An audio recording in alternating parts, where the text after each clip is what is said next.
Hello and welcome everyone, I'm Okena, your friendly model axolotl, and wow, we have some early comers today. Hi Hiragi, welcome! You can still probably redeem first. Hi Estelle, hello! Thank you for joining my stream. I'm not sure how the time zones worked out, but I'm glad you're here. There we go. Hiragi redeemed first. Estelle with second. We are having a good day today. However, a lot of things that I have ordered. It's 1 p.m. Ooh, okay. A lot of the stuff that I need to be packing for my big move, are arriving slowly. It's 10 a.m. Ooh, good morning to you. Yeah, so I'm going to take a hiatus in like 1 or 2 weeks for a couple of weeks because I will be moving continents for my exchange semester. So things around my house have gotten a little bit messy as I've started packing. All the best with the move when you get it, thank you. Yes, I'm yet to make an announcement on socials, but all my regulars know what's up, so I think we'll be fine. But yes, I am going to move to Australia, which will be a 2-hour difference. So I might end up streaming 2 hours earlier than right now. Yay, moving continents. Yippee!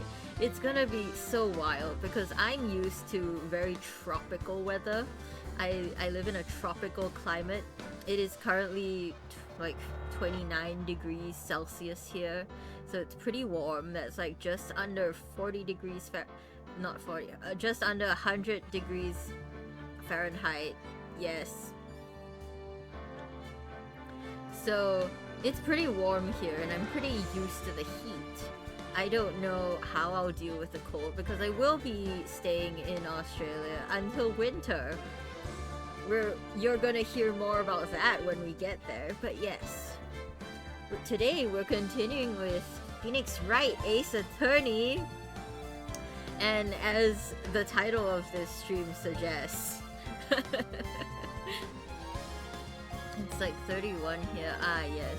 It's cooler now here because it's at night, the sun has set. Let's... I forgot. Which slot am I? Oh, this is episode 2, so we should be here. Probably.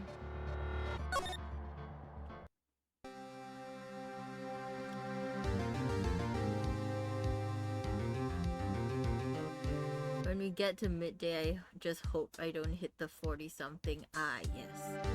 It can get pretty close to 40-somethings here in like June, July, August, but it's currently January, so it's still pretty cool from the monsoon. It's raining like every day, every other day. Phew. That was a close one. Ah yes, Edgy Boy. Hello, Edgeworth. Hey! Don't you have anything to say? Oh, Estelle's lurking. Thank you for the support.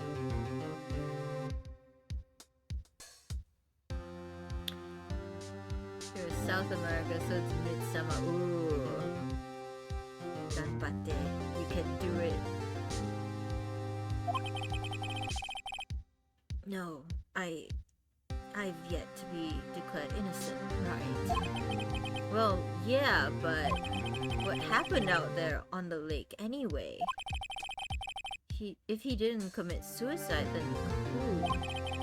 The shooter was about a meter away, too. But what? Don't give me that look. I did not kill him. I was just kidding around. Look, I'm going to go check on Maya. Oh, What? Tell her something for me. What?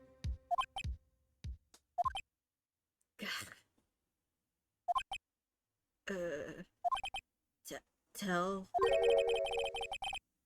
her to watch what she says in court. That's all.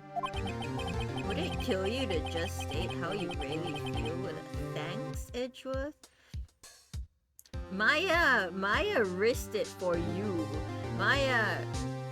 Okay, right. I need to. Little warning. Nothing graphic, but we are discussing a murder trial. So content warning. Hey Twitch. Hey YouTube. It's your girl Okana. Don't restrict this, please. Thank you. There's nothing graphic. My viewers have been advised.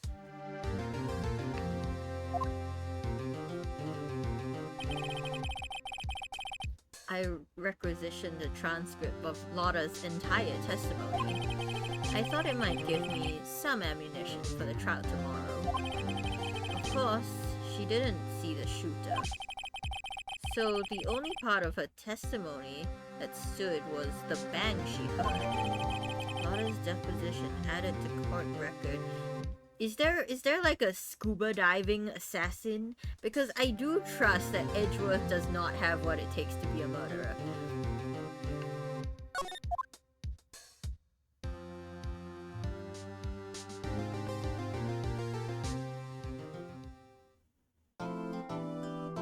Yes, we just came from a save.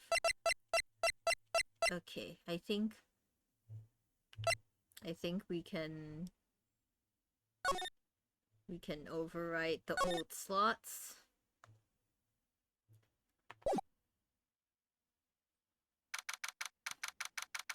December 26th, Detention Center, Visitors Room.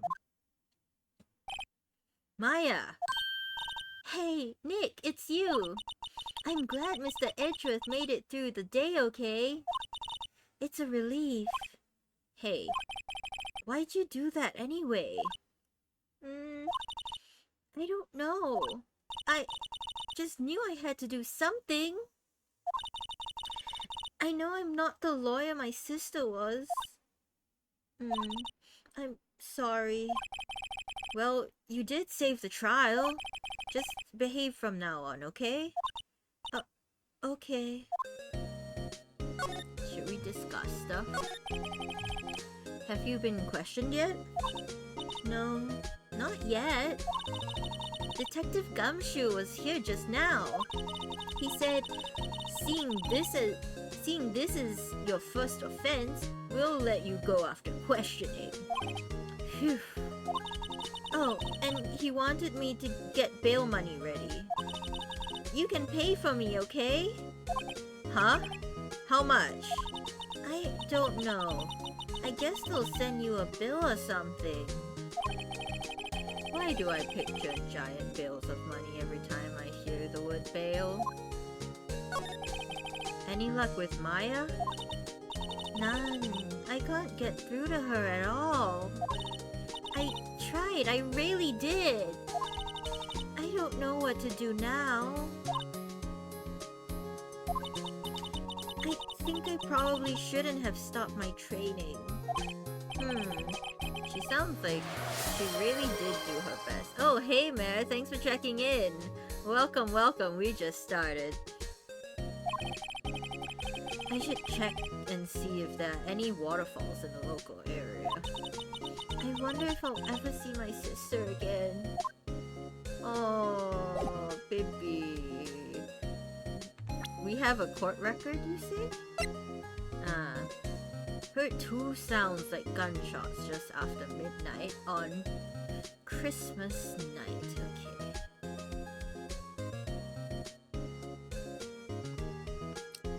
Oh, what are we going to do? What are we going to do?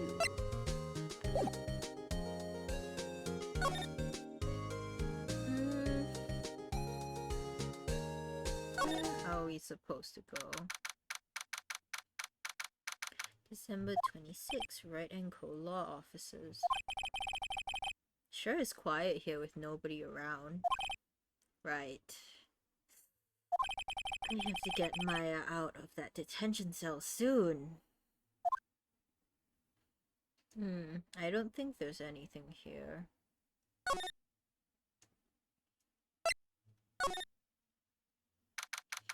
December 26th, Gord Lake Park entrance. There are fewer than there were yesterday, but the cops are still around in the park. I wonder if Detective Gumshoe is here today.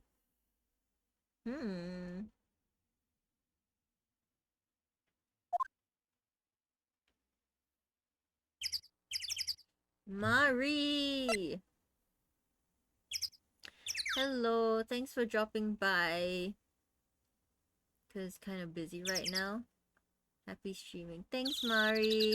Thank you for lurking. Thank you for dropping by. I don't see anything. Public beach. Is there anything here? I haven't seen Larry around today at all. Where is everyone? Probably off paying through the nose on a date with the lovely Kianci.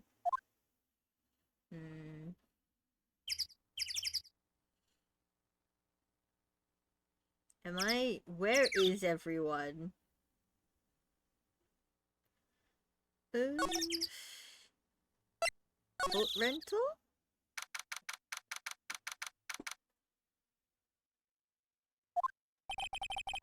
Looks like the boat rental shop is closed today, too.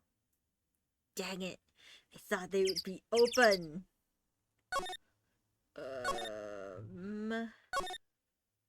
Woods.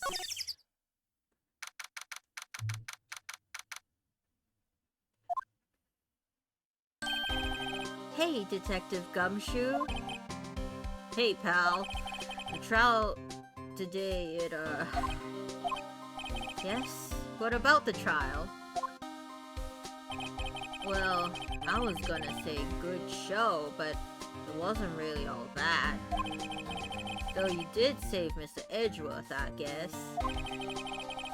I just wasn't sure how to thank you, you know? Thanks.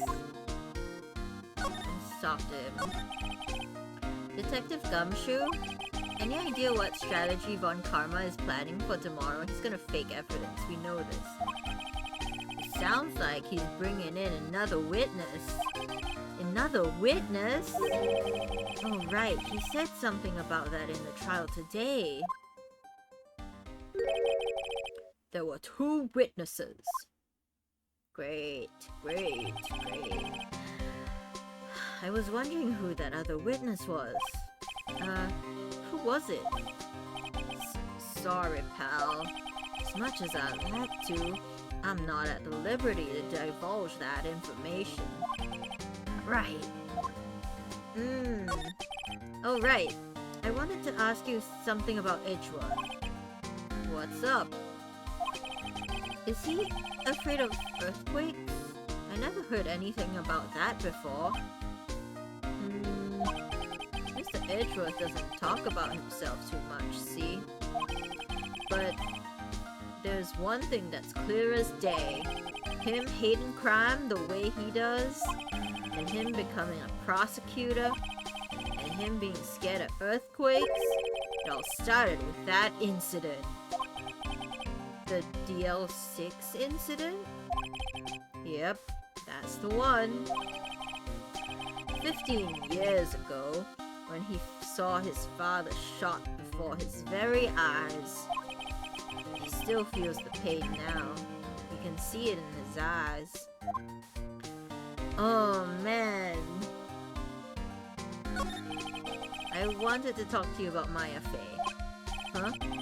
She's not out on bail yet? That's strange. I told him to let her go as soon as they had their report written up. Man, I don't know what would have happened in that courtroom today if it weren't for her. Seeing her get dragged out by the bailiff. I'll be honest with you, pal. I shed a tear or two. Mr. Edgeworth, He was so moved I saw his lip trembling. Really? Cold as ice, Edgeworth? Why are you so... Phoenix, why don't you believe that, huh?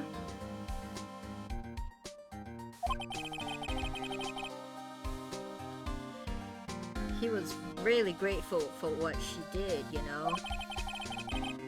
Well, I'm gonna head back to the station. I'll get the report on Maya and get her out of there as soon as I can. Thank you. Oh, wait! I was wondering, how much is bail going to be? Don't worry about that. Mr. Edgeworth is posting the whole amount. Aww! What? Edgeworth? Didn't I tell you? He's grateful to her for what she did. Alright, pal. Well, don't forget to go pick her up, okay? Maybe I can get Edgeworth to pay this month's rent, too. Ah, Phoenix. Ah, Phoenix. I wonder why she brought a camping cooker with her. There's a convenience store right up the street. I guess she wanted to get into the outdoor spirit. There's food and some magazines on the sheet. It takes a pretty tough skin to camp in this cold.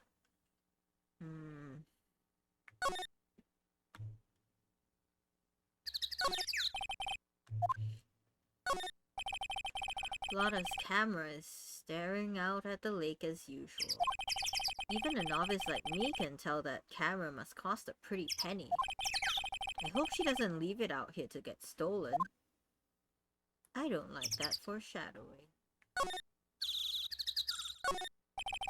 I don't think Lotta takes very good care of her SUV. It's covered with dents. I can't believe anyone would drive their car down here. I guess there's nothing here then.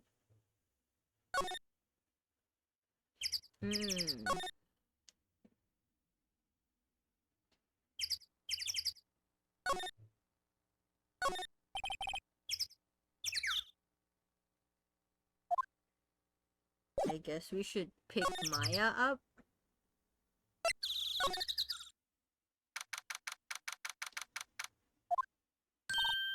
Hey Nick, you finally came!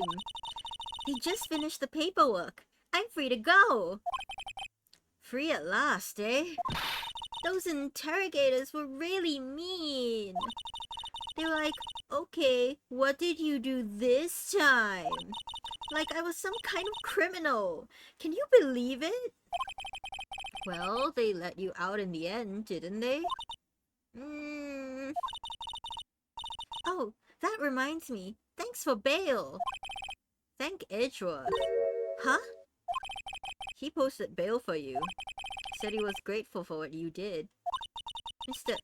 Edgeworth did that? I have to make it up to him. We've gotta win this case, Nick. Aww. What to do? What do you think we should do next? We're kind of lacking in the clues department. We could go to the park and look for Gordy. I was just there. I was kidding! Still, if there are any clues out there, the park is as good a bet as any. What do you say? Shall we head down there? Sure! Have you noticed anything lately? You know, I did notice one thing while I was here in detention. It's really pretty comfortable here. It's warm and they keep it very clean. I meant, have you noticed anything about the case? Well, not much more than that, no.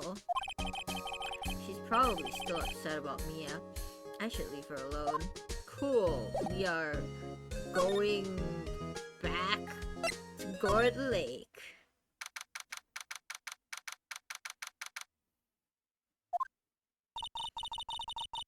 There aren't as many cops around today, are there? They're probably back at the precinct, working up the case against Edgeworth. Hey, y'all! Hey, it's Lotta! Y'all really did it today. What did we do now? No, I ain't complaining. See, I did a little thinking, a little self-reflection, you might say. I realized that being a witness is a mighty big responsibility. But I just went up there and started blabbing any old thing that came to mind. Lotta. So, you see, I want to make it up to y'all. Make it up? What did you think of the trial? To be honest, I was doing it half just to say I'd been a witness. Even though I didn't really see anything. I kinda convinced myself I had, though. I'm sorry. I know I caused y'all a lot of trouble. Well, memory is a tricky, vague little thing. Yeah, I sure know that now. I'll be fine the next time I witness a murder. Right! You mean the first time you witness a murder? Gordy. What about Gordy? Right. Well, the way I figure, the trial's only stoking the flames of Gordy fever. I'll get my exclusive photos and rocket to stardom. Alright, Lotta, you go, girl. I wish I could be an investigative photographer too. Finish your spirit medium training first, Maya. We need Mia on the case, Maya. Please. Making it up. Lotta, what do you mean by making it up to us? Well, you see, actually, I got a bit of information for you. What? That Von Karma didn't want me to say nothing about it. What information? Now we're getting to the heart of it. See, I reckon we might be able to do ourselves a little exchange. Exchange? I thought this was to make it up to us. Right. I propose a little exchange to make it up to you. What? Information don't come cheap, my friend. Hey, I see you thinking, my, how unsophisticated these southern folks are. It's written all over your face. Let me tell you, most southerners are way more sophisticated than you. I'm just the exception, okay? Well, what it'll be? We got a deal or not? What do we do, Nick? Deal, probably.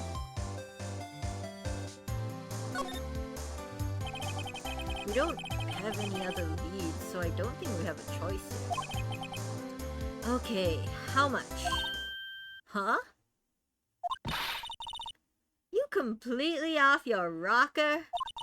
I may not be sophisticated, but I'm not trying to rob the poor. Huh? The only fair exchange for information is, well, information. Listen good.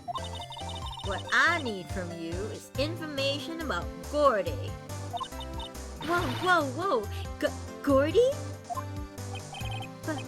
But Gordy doesn't... I mean, Gordy might not exist. Then bring me proof that shows he don't. I'll be keeping watch from the car, okay? See something? Y'all come to me first. Got it? Okay. Right. See you later. This music just cut. Okay, Nick, let's get hunting. Hunting? You don't seriously mean Gordy? I sure do. What about Edgeworth? We're searching for Gordy for him, Nick. Don't you get it? Okay. And how exactly do we search for a make-believe monster? Maybe we can find a monster myth specialist? How are we gonna find a monster myth specialist?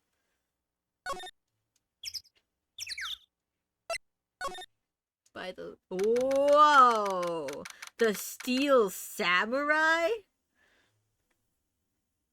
To make it up to you, Lotta gives you one side quest. She sure does. What's that? The Steel Samurai, Nick!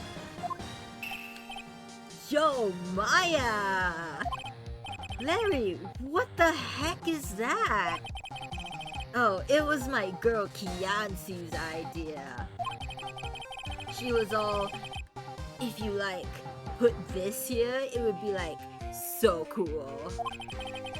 Dude, she gave it to me along with the banner. Wow! It's really impressive she could find those for you. Well, she knows a lot of people. And that show's finished now, so she got them for free. Right.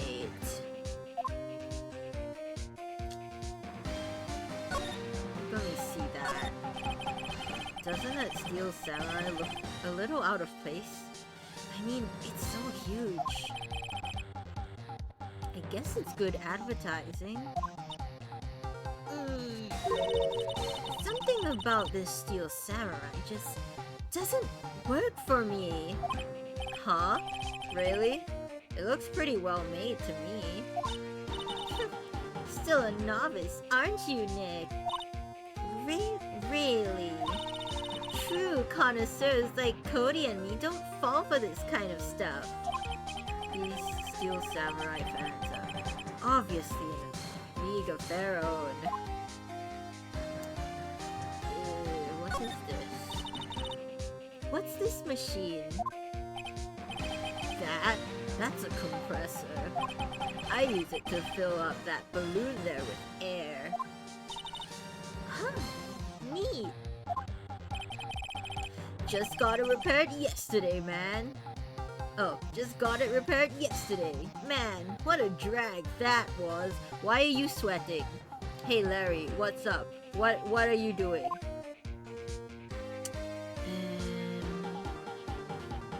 Flag. Those flags look sadly out of place here. Flapping listlessly back and forth in a cold wind under a cold sky.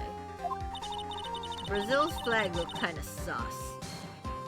Why is there white? Shouldn't it be yellow? I don't know. I think it gives the place kind of a festival atmosphere. Oh, all the flags look kinda sus.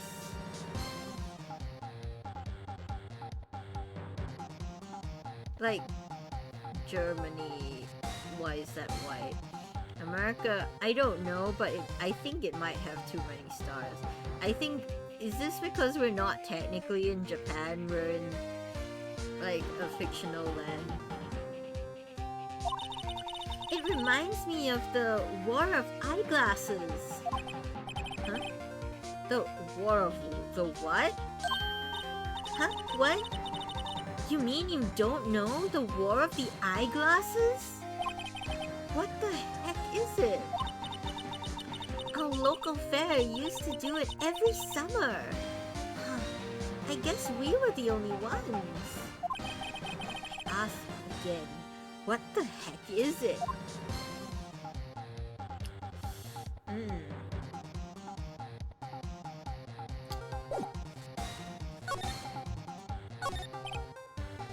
Yo, Nick! What happened with Edgy? Edgy. Well, we made it through the first day in court, alright? I don't know how good our prospects are from here on, though. Huh. Hey, Larry, did you know Mr. Edgeworth's secret weakness? He's terrified of earthquakes. He acts like a little boy. Huh? That's weird. I don't think he was ever like that in school. No? Really? Well, we were only in the same class for a little bit. He transferred schools pretty quickly. Transferred? Right, when the DL6 incident happened. Nothing was the same after the incident. Dun dun dun! Doesn't look like Larry knows about it though. Hey Larry, when did you get that big thing? Huh? Oh, the big guy? I've had that for about a month. Yeah. It's a big hit with the kids. Why wasn't it there yesterday? Huh? Huh? Oh, right. The compressor was busted. Compressor? Yeah, it's that little unit by my hot dog stand. That's what I use to put air in the Steel Samurai. It broke a little while ago, so I sent it in for repairs. Oh. And here I thought you inflated it by yourself. Interesting, interesting, interesting. Why was the compressor busted? Did someone use it incorrectly? Scuba diver murderer! That's what my money is on. I could be wrong. Where are we supposed to go? Nothing here. Let's check in, because we got Maya, so let's check back in with, Gumshoe. Hey there, pal. What's up? You look out of sorts. Wait, you didn't go and do something that's gonna hurt Mr. Edgeworth's case again. What do you mean, again? Whatever. Have a seat, pal. I'm here for you if you need anything. Besides money, that is. How is the investigation proceeding? It's not, really. We have another meeting coming up. We're supposed to talk about Mr. Edgeworth's motive. His motive? See, Mr. Edgeworth's father died in the DL6 incident. And the guy who got the lone suspect declared innocent was the victim in this case. Robert Hammond. They're saying that's why Edgeworth shot him. Oh, no. And Edgeworth never talks about his past. I bet they'll drag that out and hit him with it in court tomorrow, too. Poor Mr. Edgeworth. I gotta admit, it doesn't look good, pal. Say, Detective Gumshoe, do you know Gordy? The monster down in Gord Lake? Not personally, no. Well, we're looking for it. Huh? Are you out of your mind? You got time to go wild monster hunting? How about doing a little questioning for me then? Oh. Detective Gumshoe is scaring me, Nick. I told Detective Gumshoe about the deal with Lotta.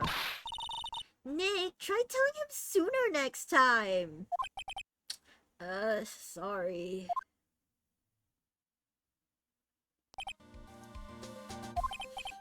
See, pal. Sorry for shouting at you. Okay. Detective Gumshoe will aid your search for Gordy. Huh? I'll loan you out one of our newest secret weapons for finding evidence. Really? You can take whichever one you like. Secret weapon. Okay, give us the goods. Hold on now. Everything in due time. First, let me show them to you. These are best and brightest. Introducing secret weapon number 1, missile. I'm sorry? What do you mean, missile? Missile? He's a canine police dog, still in training. Missile! Here, boy! Oh, baby! Look at him, Jack! He's so cute! Here he is! Hey, he's cute! Look, Nick! Cute dog! A cute dog. Cutest missile I ever did see. This will help us. How? Next, secret weapon number 2. A fishing pole. I'm sorry, that's... Here, this is my own personal pole. Is that... Detective Gumshoe? We're looking for a monster. Yeah. How are we supposed to catch a whole sea monster with a fishing pole? Never know till you try, pal. Okay. This next one is the last one.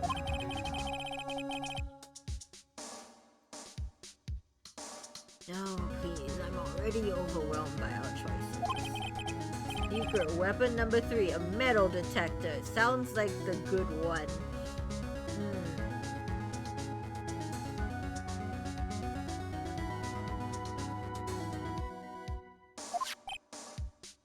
Here. Detective Gumshoe, we're looking for something alive. Right. How are we supposed to find it with a metal detector? Hey, you never know. It might have been eating soda cans. Well, which will it be?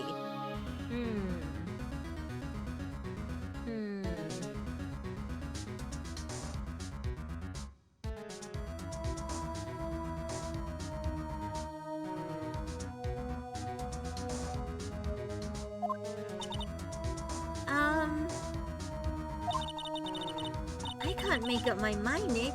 They all seem so perfect. I can't make up my mind either, for the totally opposite reason.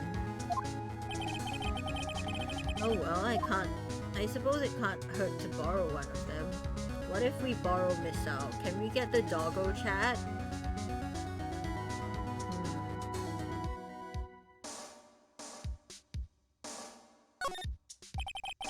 Can we borrow Missile?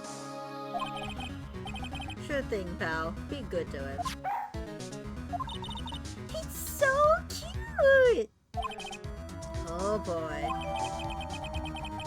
Yippee! We take, very cute with shiny eyes, we take the dog and we put it in our pocket. Let's go!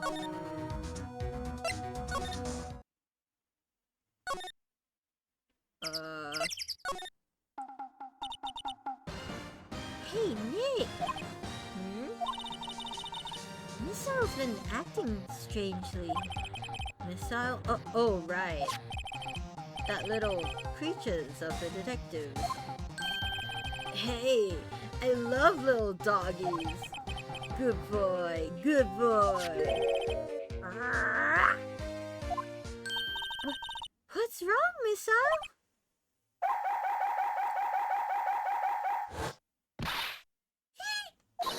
Missa! Missa! Missa! Whoa, whoa! Stop that thing! Cannibal! It's eating my samurai dogs!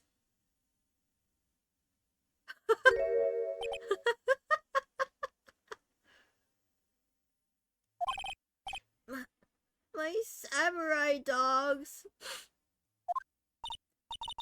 Wow! He ate every single one! I'm sorry, Larry. Sorry? Sorry don't pay my bills, Nick! It's going to have to this time. Dang. Cool, cool, cool, cool, cool, cool, cool.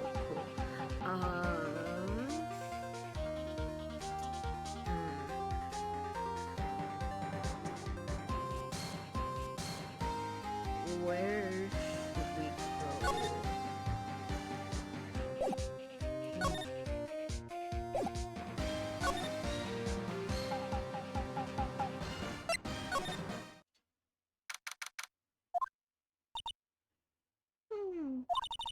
It's always so quiet here.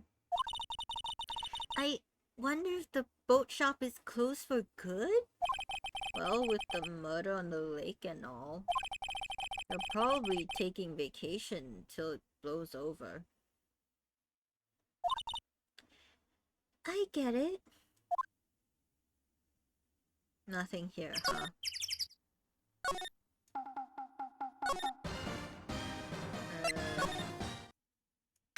Dog just put Larry out of business. Yeah, probably. He'll be fine. He'll be fine. Hey, y'all. Well, find anything good about Gordy? No, nothing. Well, keep moving. It gets cold out here at nighttime.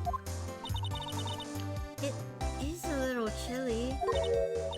I think I have to sneeze. Whoa, whoa. No, you don't. No sneezing. Achoo! Oops. I told y'all, no sneezing.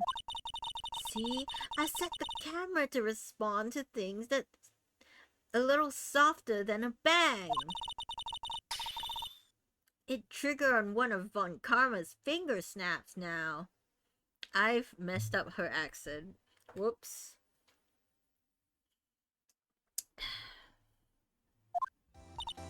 Oh, I'm sorry. Yeah, well, sorry's nice, but what about my film? Nick, pay the lady.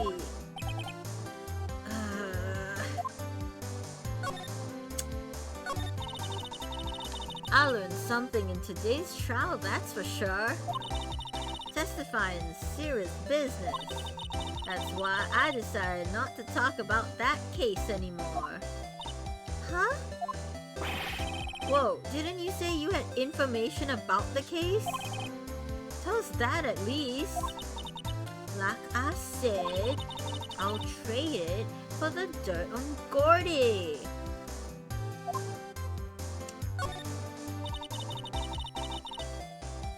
What are you going to do if Gordy doesn't exist? I'll quit being an investigative photographer. What? After all, I only have one photo to my name so far. Was it a good one? You bet. A UFO. A UFO? Anyway, if I can't get... Oh right, Maya was escorted out before we talked about this in the trial. Anyway, if I can't get a career-making photo this time around, then that's it. I'll quit and go back to school. Huh? So you really are a university student? Yeah, well, I'm taking a break for a bit. Right.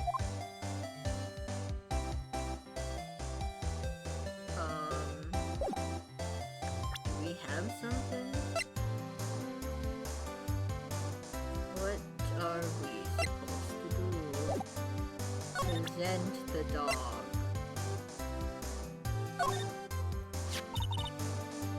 Hey, Lotta! Aw, cute!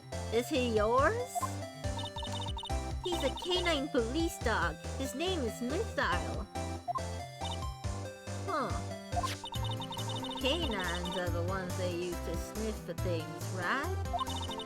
I wonder what Gordy smells like. I hadn't thought about that. Oh, does it not?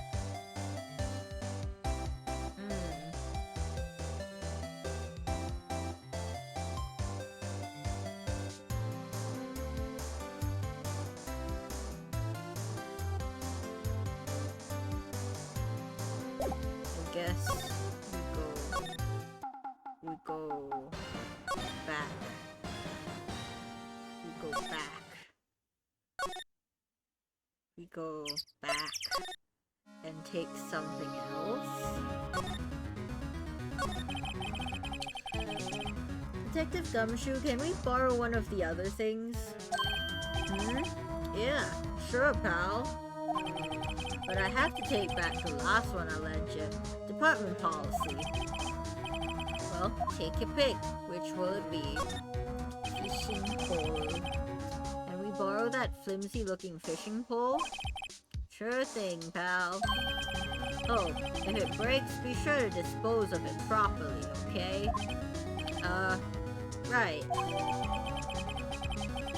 Sadly flimsy and of dubious utility. Cool.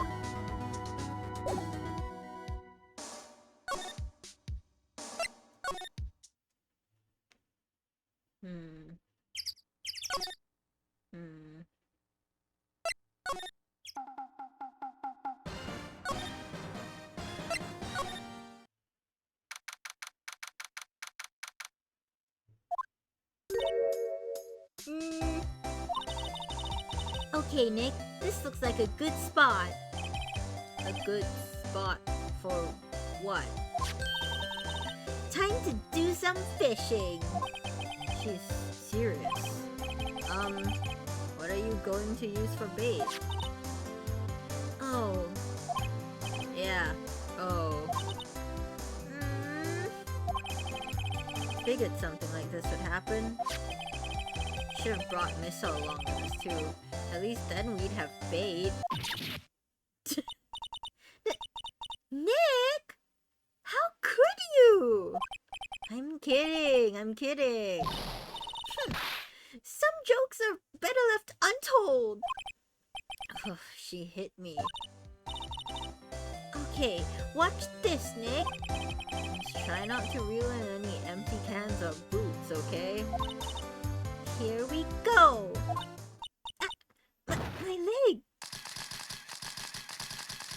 Ah, man. Hey! What are you doing? Sorry, Lotta. Don't tell me y'all are on some film company's payroll. Nick, pay her. My poor wallet.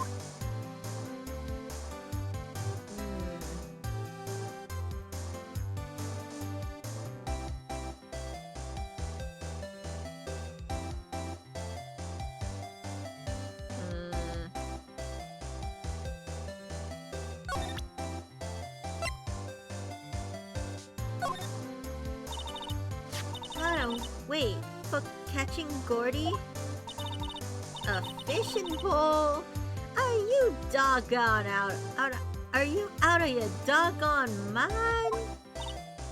Yes, I mean, yes, it's a fishing pole. Huh. I never thought of that. Good luck. Thanks. I don't believe it. I don't think we can use this.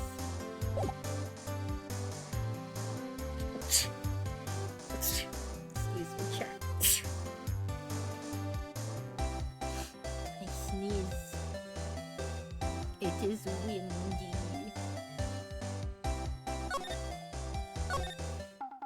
Can I show it to you?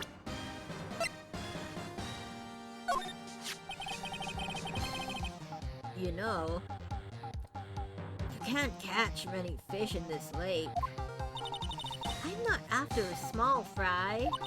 I'm after the biggest fry of them all, Gordy!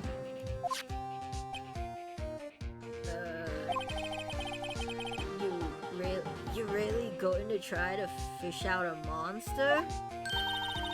Save Edgeworth, yes!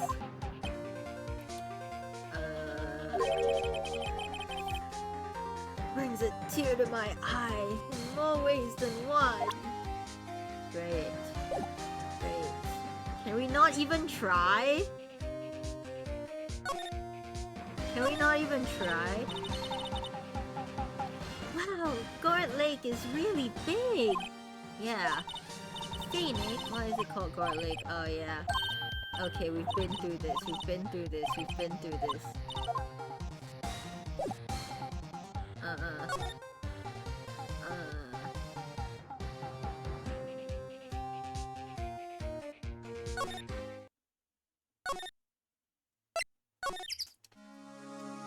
Yeah, I thought we might need a metal detector.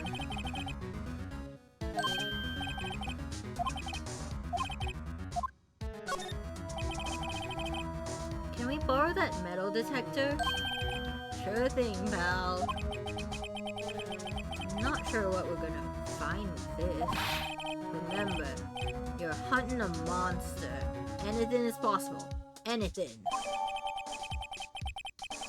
A useful detection device. I got an achievement. Secret Weapons 3. Borrow all of Gumshoe's secret weapons. Cool.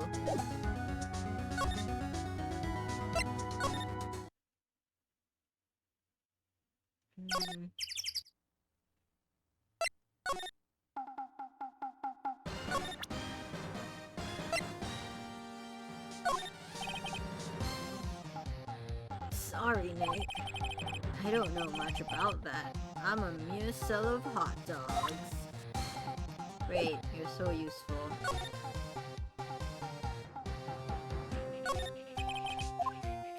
Can I not?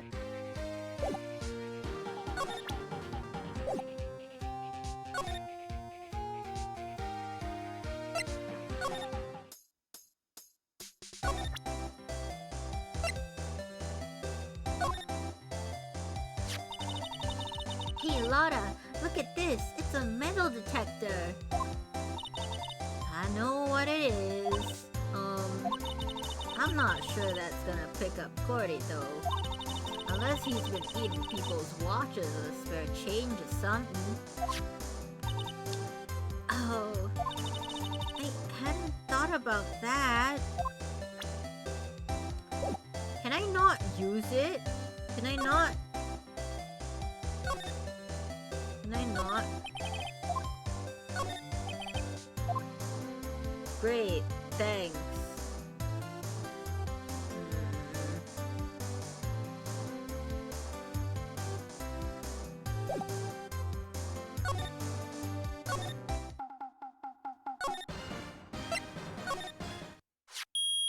Oh. Nick! It's beeping! The metal detector's found something! Oh, so I didn't have to do anything, it just beeps. Okay, cool. That makes it better. That makes it much better. Sure is loud enough about it. Whatever it is, it must be in those bushes. Go check it out, Maya. Why do I have to check it out?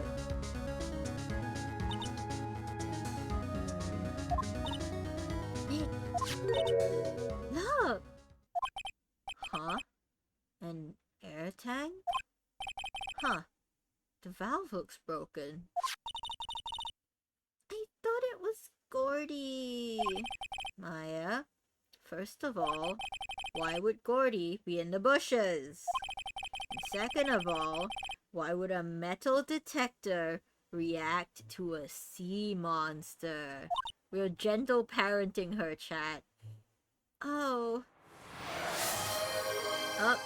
Estelle redeemed posture check and hydrate and stretch. Whoa, the full care package.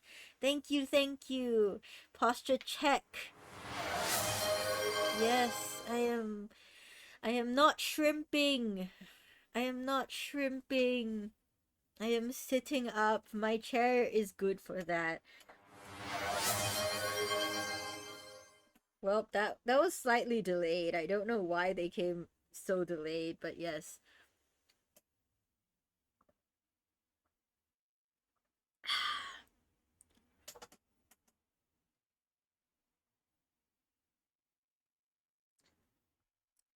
Stretching. Ah, feels good. You are axolotl, not shrimp. Yes, indeed. It's funny because a lot of Lottles has a member called Shrimp. Okay, where were we? Huh? There's something wrapped around this air tank. It looks like a string of flags. Well, we might as well take it with us now that we found it. It's heavy. Air tank of dubious value retrieved. Cool, cool, cool.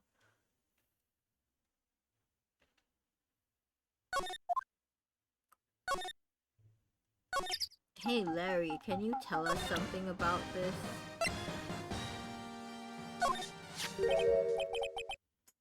What? An air tank?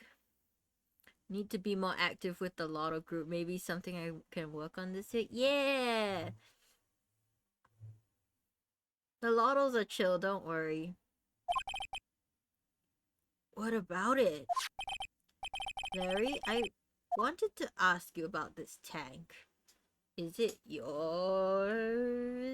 Have you...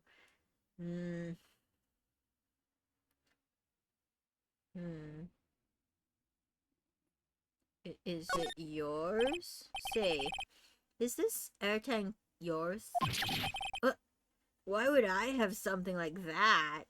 Why is your face twitching? Look, see how there's a string of flags around the tank valve?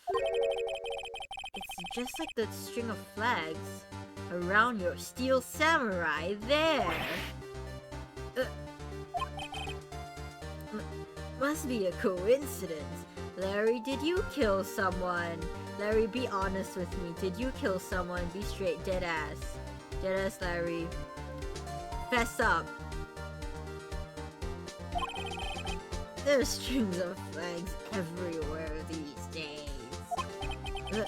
Like elementary schools and used car dealerships. Look, why would I need a tank anyway? To inflate something, Larry. You used this to inflate that, didn't you? Inflate what? What else? That big puffy steel samurai. Now, why would you go asking me a question like that? Hey Larry, why are you being so suspicious? Larry, be real with me, homie, buddy, pal. Fess up. Looks like I hit the nail on the head. Right.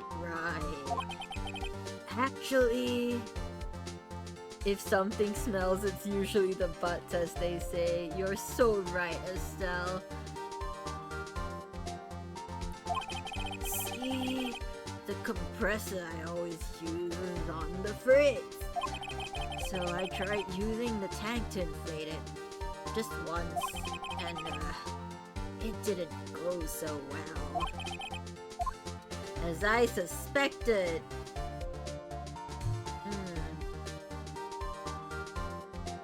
Let's ask more. It didn't go so well? Yeah. Do you think you could be a little more specific? Come on! Look, it's embarrassing, so I really don't want to talk about it. Tell us! Fine. Whatever. It's like what I said, the compressor was busted. So I took the tank and tried to fill the samurai up with that. And then...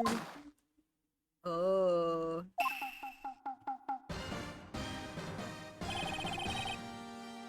The valve busted open and made this incredible noise.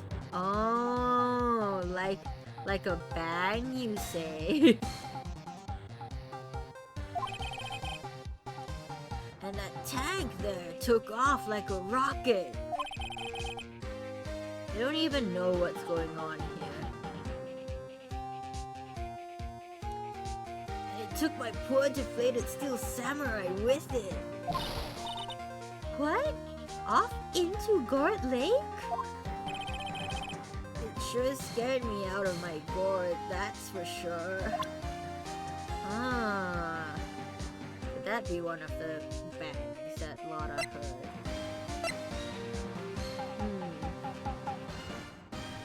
Can I just say I love the soundtrack? Especially the Steel Samurai one. It's such a bop. It's so good.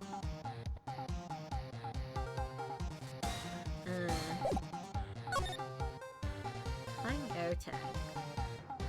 Ace Attorney OST is so good. It is. So the tank and the Steel Samurai you were trying to fill up flew away. What happened to it next?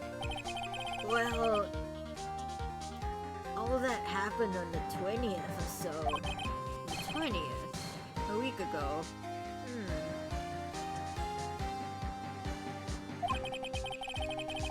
Now, as far as I could see, the tank went flying out into the lake. So I went out every night in a boat looking for it. I mean, Kianzi gave me that Steel Samurai after all. I know my characters' voices are evolving over the series. I'm simply changing it according to what I feel like. Because some of these characters are a bit more recurring than I thought. So I'm being a bit more economical with my voice range usage. Because I can do silly voices as like a one-shot character. Like, I thought Maya was gonna be a one-off character, but she turns out to have a very big role in the series. So I had to adjust her voice from the highest possible voice to like just a little higher than my normal voice. From like a Paimon voice to just teenage girl. Just the night before last. Oh, the night before last, you say?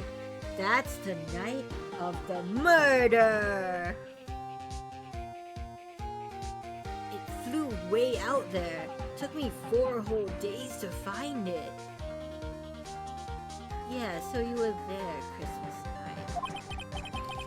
Night before last was the night of the murder. That's exactly what I said. Chat, I'm so good at this, chat. I'm so good at this game. Sorry for not telling you, Nick.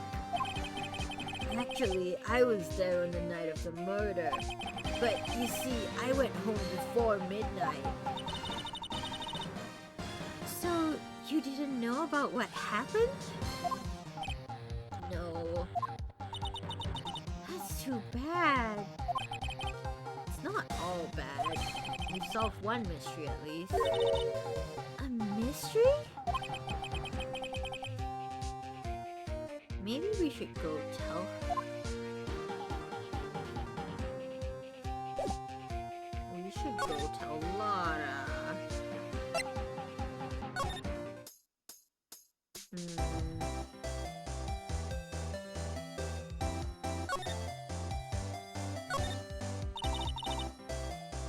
Well, Mr. Lawyer, I've got the info y'all need. Y'all got the scoop on Gordy yet?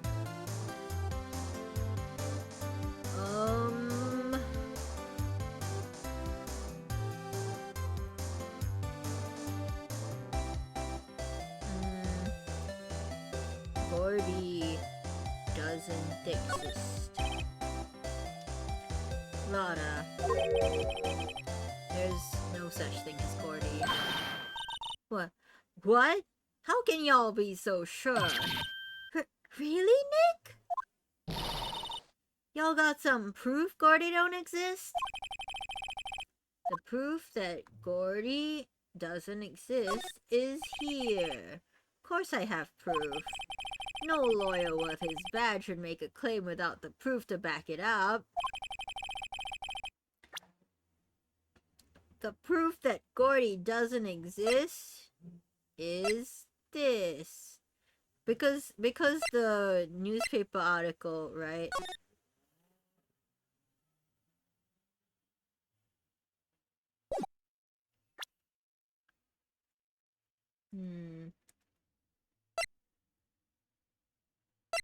Yeah, it's this one. Take that! Larry's air tank? What are y'all doing with an air tank? This is Gordy. Excuse me? What exactly are you saying, Nick? There's a stand near here, a hot dog stand. There's a giant inflatable samurai doll there. About a week ago, an idiot who happens to be a friend of mine tried to fill it. He used this air tank, and when the valve blew, the tank flew into the lake. Apparently, it made a loud bang when it flew. A bang? Oh, damn. The tank, along with the still deflated samurai, fell into the lake. At the same time... Ain't no way that's the steel samurai. Ain't no way. A couple was taking a photograph of the lake. This photo. Wait. So, you're saying that Gordy is really the steel samurai?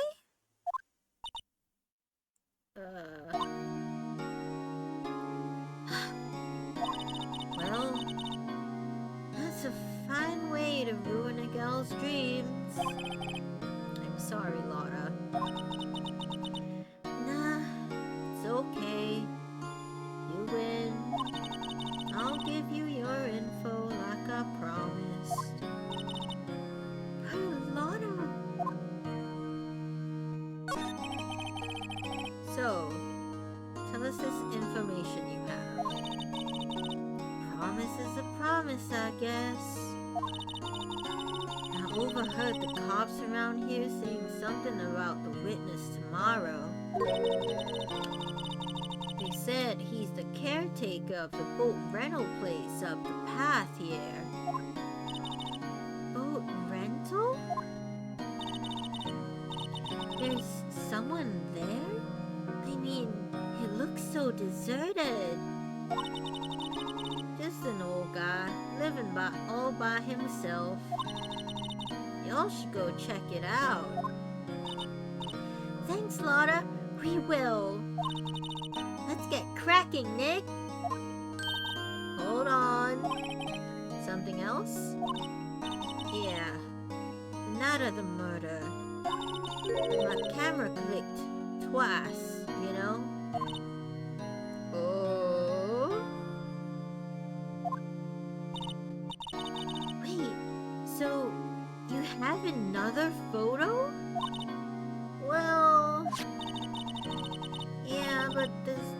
nothing in it at all, just the lake.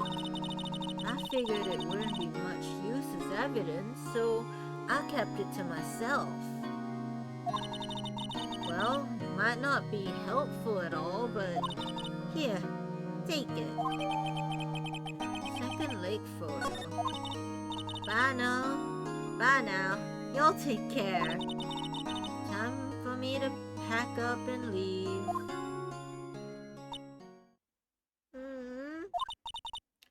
Carlotta! It's all Larry's fault. The legend still lives on, I guess. The legend? Yeah, the legend of Larry. Familiar to all who know him for any length of time. When something smells, it's usually the butts. Someone should whip that butts into shape. Great.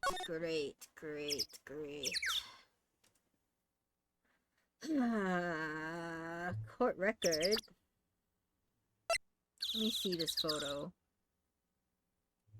Empty lake taken automatically at 11:50 p.m. So there was another loud noise. And the murder was when? 12:15. So there's a 25-minute window between the first loud noise and the second loud noise. Gotcha.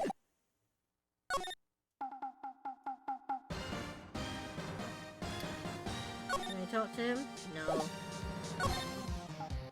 Rental shop. Hey, old man, are you here? Hey, Nick! This is the boat shop that Lana was talking about. Yes, we've been here before, Maya. We were just here, Maya. You're right. Doesn't seem to be anyone around at all. Well, let's go check it out anyway.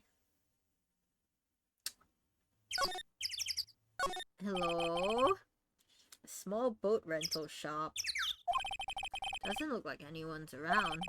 They're probably closed because of the murder.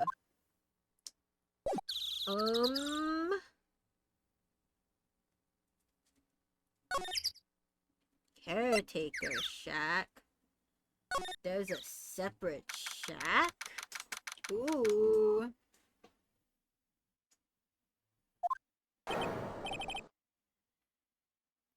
Oh, I need a new voice. Oh, new voice.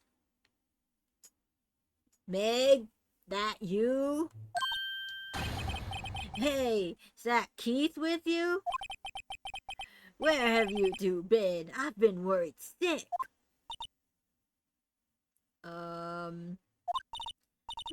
Nick, you handle this. I think I'll leave this one up to you, Maya. Meg! Yes? Finally, made up your mind, have you? I can't do a grizzly voice. My vocal range will die. Finally made up your mind, have you? Yeah, I can't do that for hours. My mind?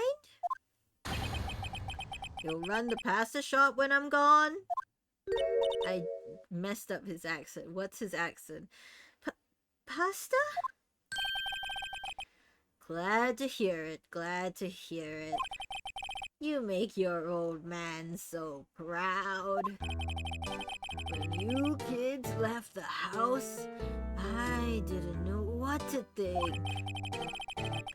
How am I supposed to keep this place running? An old man like me. Polly, the kids are home. Can I do a parrot voice? Hello. I can. Nick, what was that? A parrot. The one on that perch. Keith. Yes? I leave the wet noodle in your capable hands, Sonny. Nick? What's the wet noodle? Um, based on the available evidence, I say it's the name of his pasta shop. That's a relief, isn't it, Polly? Hello, hello. Yup.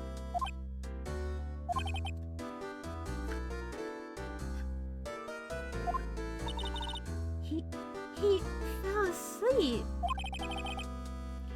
I guess he's relieved.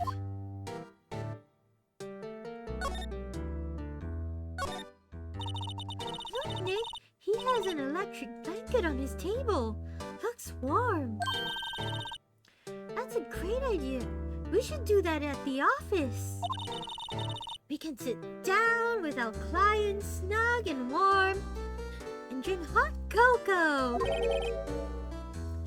And what, talk about murders? Aw, you're a party pooper, Nick. Fishing rod. This fishing pole looks expensive. Wow, there's lots of various fish in Gore Lake, aren't there? 5 whole types of fish. Something's funny, Nick. All these fish are saltwater fish. Interesting. Wow, what an amazing parrot that is. Good morning. Hello? It ignored me.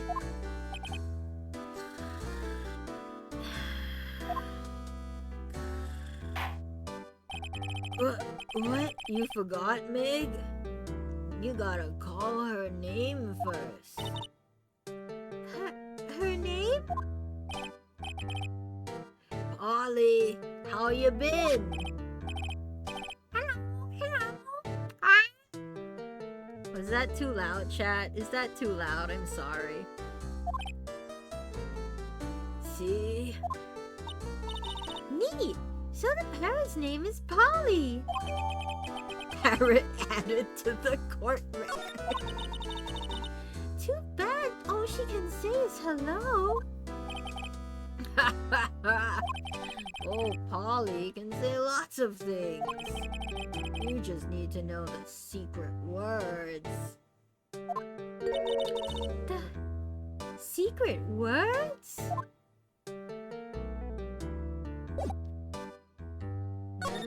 No.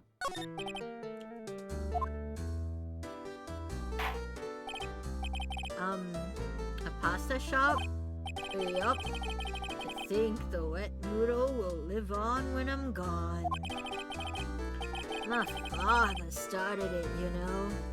That makes you to the 3rd generation. Meg? Yes? Tomorrow, we'll start with the secrets of dough tossing. Dough tossing? You too, Keith. Yes? You'll be the best pasta wrangler the West has ever seen. Pasta wrangler? The West? Isn't pasta from Italy? Meg, Yes? you know the best pasta's always been made west of the Rockies, don't ya? Right, of course. Everyone knows that. Nick? Huh? How long do we have to keep up this all in the family charade? This old man must know something about the murder. We're not leaving until we find out what that is.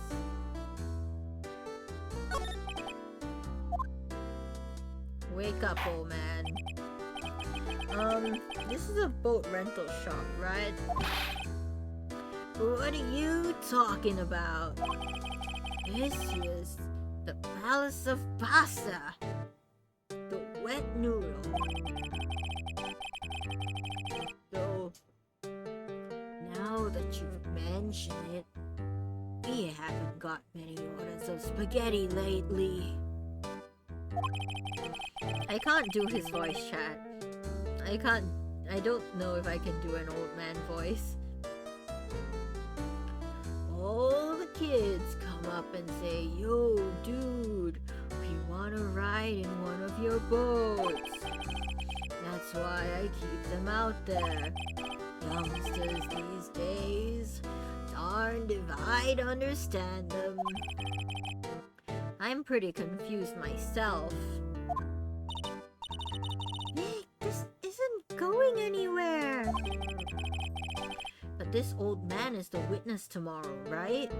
We've got to find some way of getting information out of him. Holly. Wake up.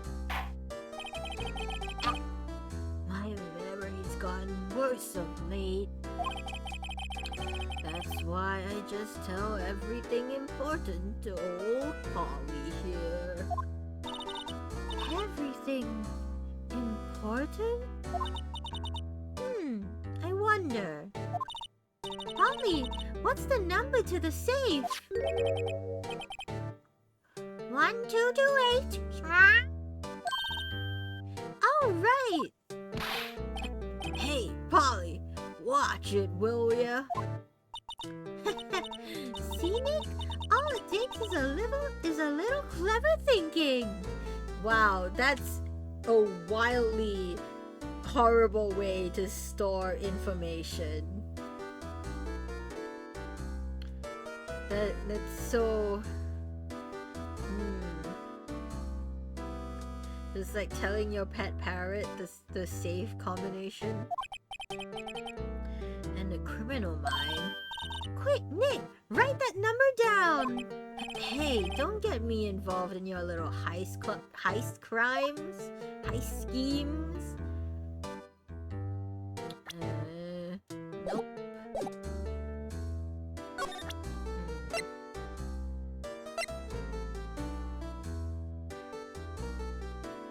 Okay.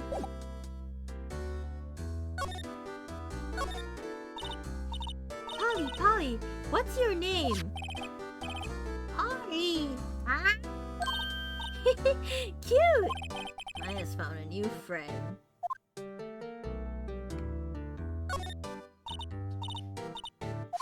Okay, cool.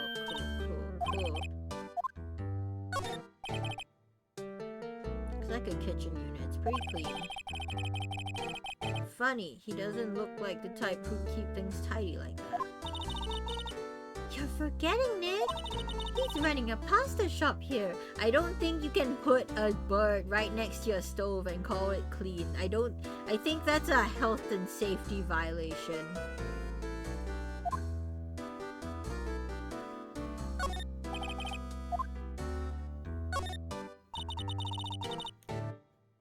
Wow, he has a television in here too. Is that the safe? Look, a little safe. It's locked. I can unlock it.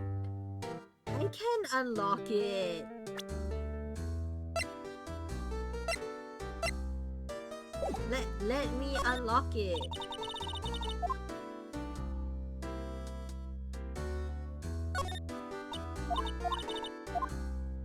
Maybe he can't be here.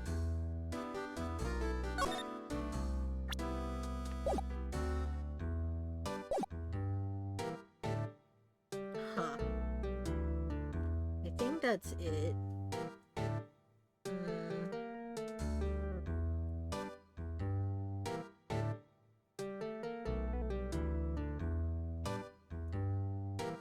What can I do?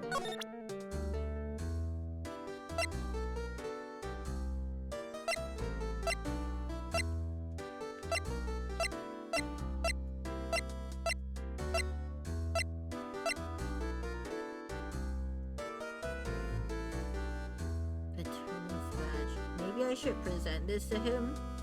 It's like, hey dude, I'm not your son.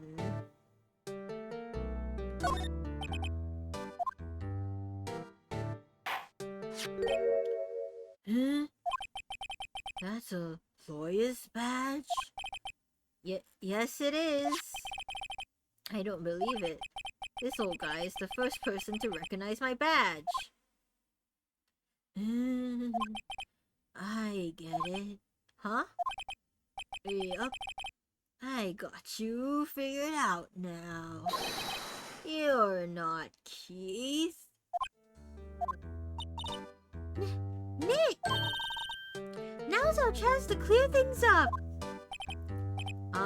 Sir. No, I'm not Keith. And I'm not Meg either. We're here investigating a murder that took place on this lake the other night. Please help us. A lawyer, huh? Please, mister. Alright, I'll help. But one condition. What's that? When this case is over and done, you'll run the wet noodle. We can't promise that, but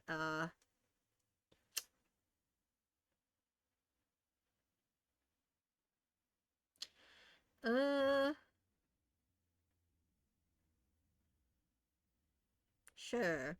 We'll run the wet noodle. Okay, we promise. Nick, are you sure about this? Hey, anything to get this case solved. Also, who wouldn't want to eat Phoenix noodles? What? What? I guess so. That's my boy! Good for you, Keith. Wait, didn't I just say... You too, Meg. Yes? You bring a tear to your old man's eye, you know? Now, what was that you wanted to know? Speak up, Polly. Hello, hello.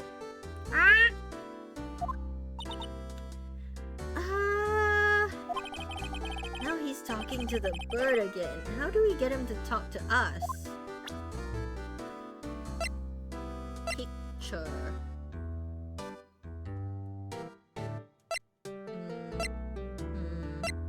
Picture. Yep, I've seen this. You know something about this, sir? Keith. Yes? It's okay. You can call me Dad. Dad, you know something about this? Yep.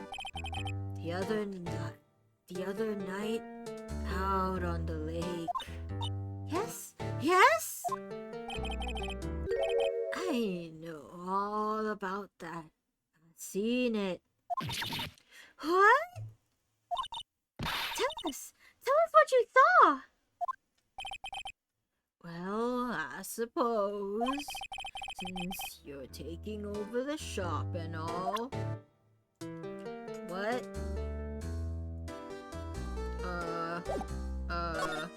Yes, what did you see? I forget the time, but it was pretty dark outside. Probably night, yep. It was after midnight, but okay. Then I heard this bang. So I looked outside. Then I heard another one. Bang! He also heard 2 gunshots. Okay.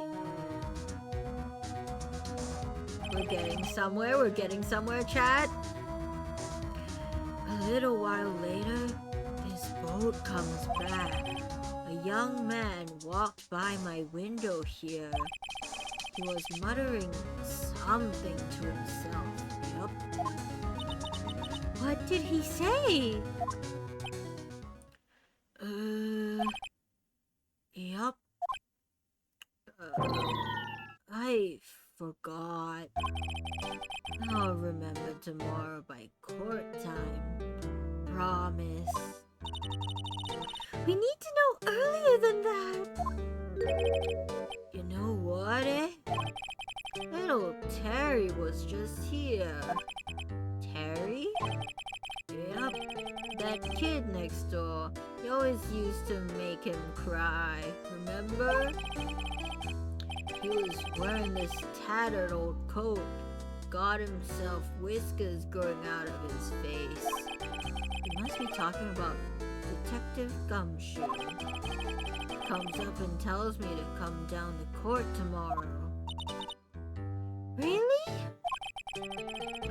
Somehow I don't think we're gonna get much useful information from this guy. Can we talk to the parrot? Maya, maybe we should be leaving. I think you're right. Oh, wait, I had one more question. Huh? Polly, have we forgotten something? Don't forget DL6. Huh?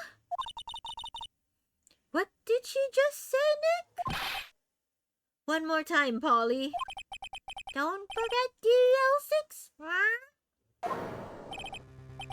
What? The DL6 incident? Hey, Dad.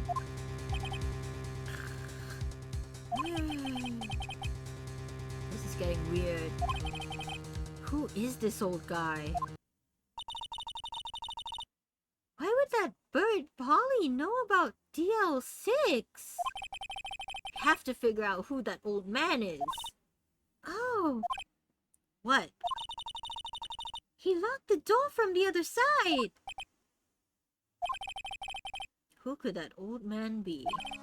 I think I need to do a little more research on this DL6 incident.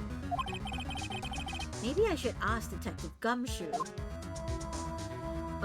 Detective Gumshoe would be at the precinct.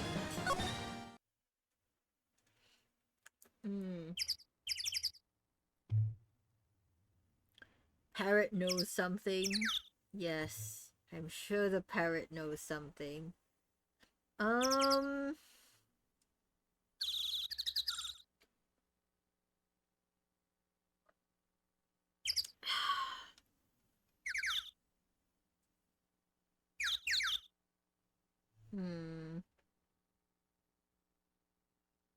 We should go to, yes.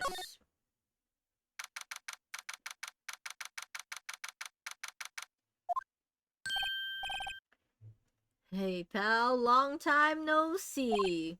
I just saw you. You don't look so happy. What's wrong this time? Actually, we wanted to ask you something. Yeah? You know the boat rental shop down at Gort Lake? Oh, yeah? The man who runs it is appearing as a witness in court tomorrow, right? Huh? How'd you? That was supposed to be top secret. Do you know who that old man is, Detective? Actually, I don't. He's a bit of an odd bird. Haven't been able to get a straight answer out of him.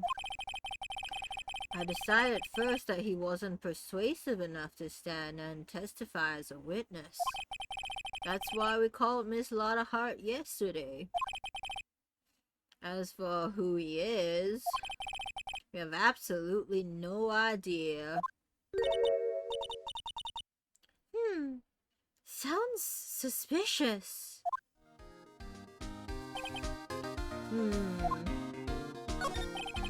Detective Gumshoe, please help us. Huh? We need to know about the DL6 incident. that was when Edgeworth's father died. I can't help but think that it has something to do with this current case. It definitely does. To tell the truth, I don't know much about DL6 either. Mr. Edgeworth forbade us from reading the file. Oh. So, I'm afraid I can't show them to you either, pal. What?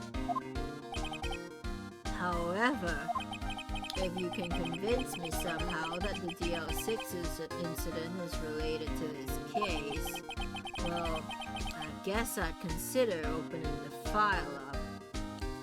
Yes.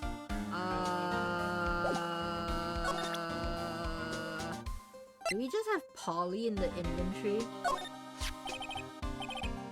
What's that? A parrot? The old man at the boat rental shop's parrot. The parrot knew about that incident. That incident? DL6. What? Polly! Have we forgotten something? Don't forget DL6.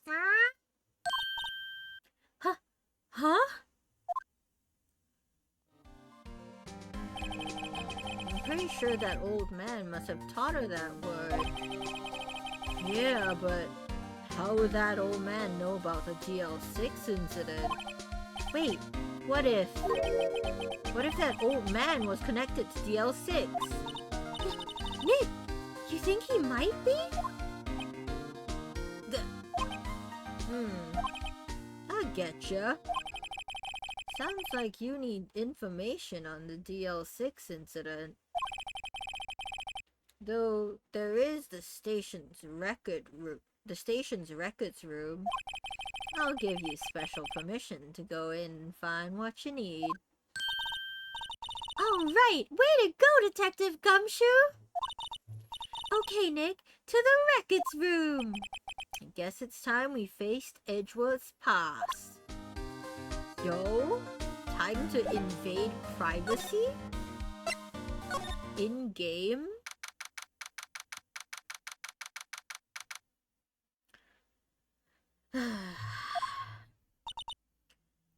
Wow, it's amazingly dusty. 10 years of files and 10 years of dust, I guess. Let's find that DL6 stuff quick. 15 years ago, both me and Edgeworth were 9 years old. We were almost through with 4th grade when he suddenly transferred. Because of DL6? Nick, I found out where the file is. Oh, thanks.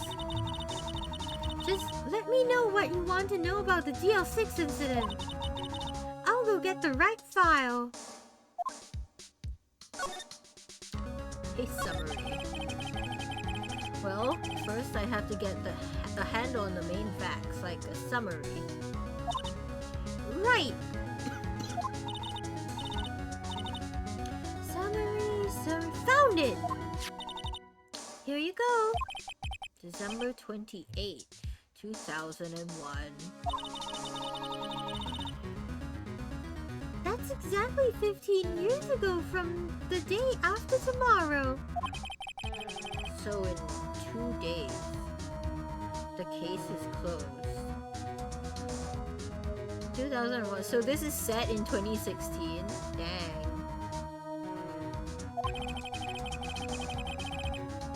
The incident took place in the elevator of the district courthouse. What? In the elevator? In the elevator? Oh, that's why Edgeworth is afraid. He was in a shaking elevator. Is this the same district courthouse where we're holding the trial now? Looks like it. Oh no!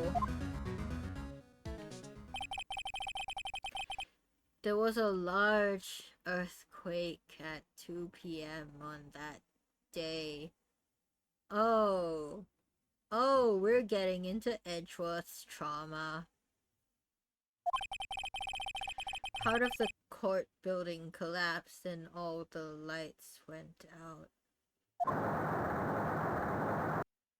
Oh. Wow, that was some earthquake. At the time, 3 people were trapped in the elevator. It took 5 hours for them to be rescued. 5 hours! That would be scary like that in the dark.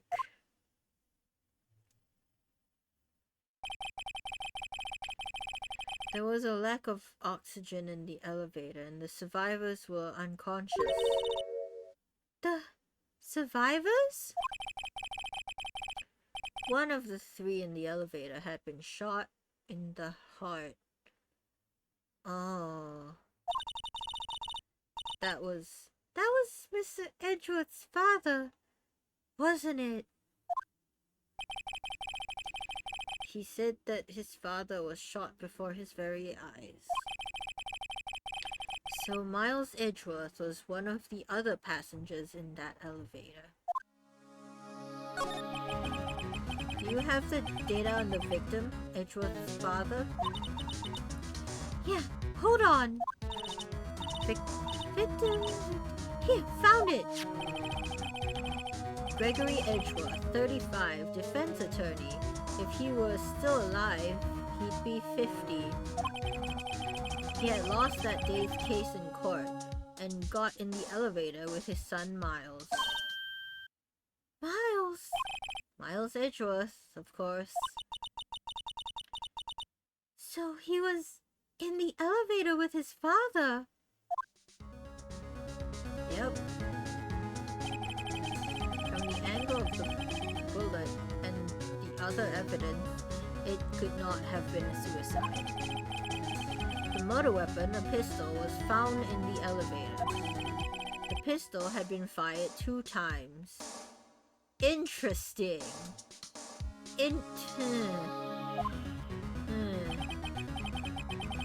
Where have I heard that before? Huh.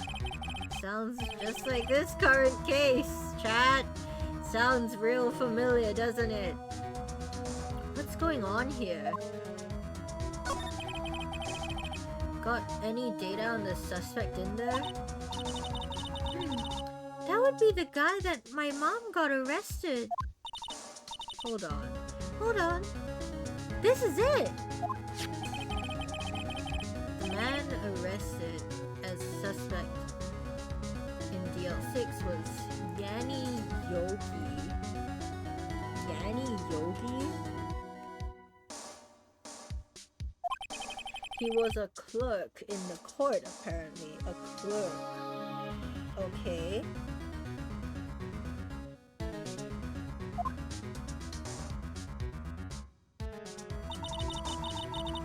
So he must have been the 3rd person in the elevator.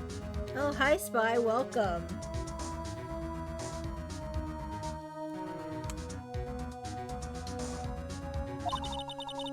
Well, then he had to have done it. But he was found innocent, thanks to his defense lawyer, Robert Hammond. Hammond, the victim in our case. Right. The suspect, Mr. Yogi, was oxygen deprived, so much so that he had brain damage. He lost all memory of being in the elevator. After he was declared innocent, he disappeared. Where could Yogi have gone to, I wonder? He may be closer than we think. Yogi is the old man. Yogi is the old man. I guess I know generally what happened in DL6 now. I still don't know what sort of impact the whole thing had on Edgeworth. Nick, are we going to take the whole file? That There's too much. We'll never get it out. You're right. How about we just take what we think we'll need? Yeah, and what information would that be? Right. That's probably all we'll be able to find here. Now, all that's left is the trial tomorrow. I wonder how Dad will do testifying in court.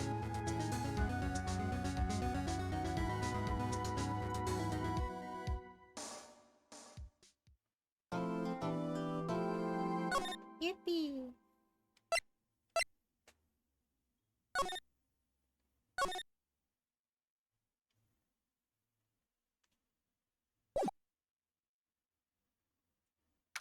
How has your day been, Spy?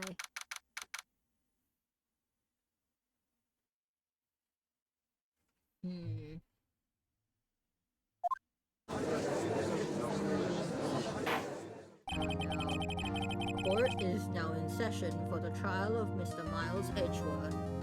And alright, yours. I'm good. I'm just preparing to move. So, things have been hectic. I will be taking a hiatus later this month. Just to give you a heads up. The defense is ready, Your Honor. Very well. Apparently, the prosecution is also ready. Who's the judge here anyway? Mr. Von Karma, your opening statement.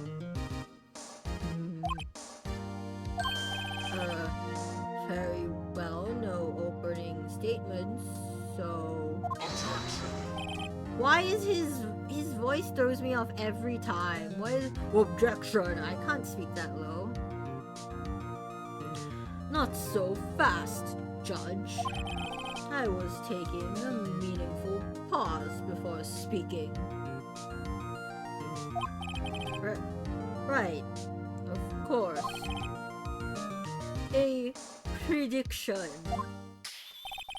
Today's trial will end 3 minutes from now. I guarantee you not. I disagree. Order. Mr. Von Karma, what's the meaning of your statement just now? Bah! Must you question everything? It will be over in 3 minutes. We have no time to waste. I'll call my witness now. Right. I call my witness, my decisive witness, to the stand. It's that mysterious boat shop owner.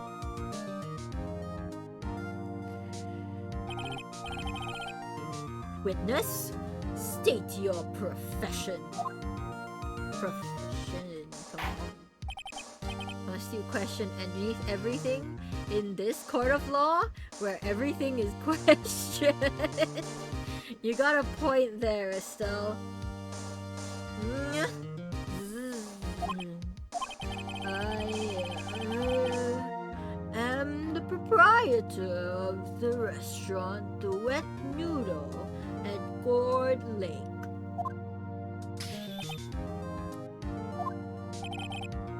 And I also rent boats. The night of the incident, you were in the boat rental shop, correct? Yup, I was. Please testify. Wait a second. We still haven't heard who this old guy is. Raise an objection. What's your name? Wait a minute. The witness hasn't stated his name yet. Because I did not ask him, Mr. Wright. But I feel like for the court record, that's important information. I'm just saying, names are important. I have predicted this trial will end in 3 minutes. Not anything to do with that, chat. For I am a streamer, and it takes me 5 minutes to cover 3 minutes of... It takes me 10 minutes to cover 3 minutes of content.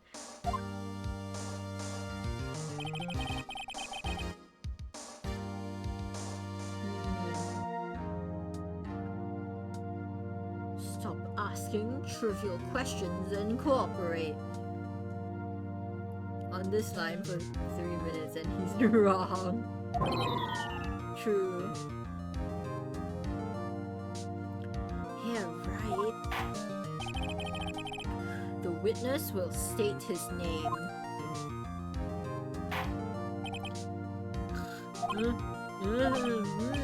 Well, I'm not really sure. Yep. I'm sorry? What do you mean? My, memory. Your Honor, the witness does not remember anything beyond the last several years. Ergo, he cannot recall his own name. Are you telling me he hasn't used his own name in the last several years? He can't recall, you say? Yes, but the incident in question took place 3 days ago. He can testify. Are you sure? Very well. Let's hear his testimony, then, shall we, witness? We don't even get his name.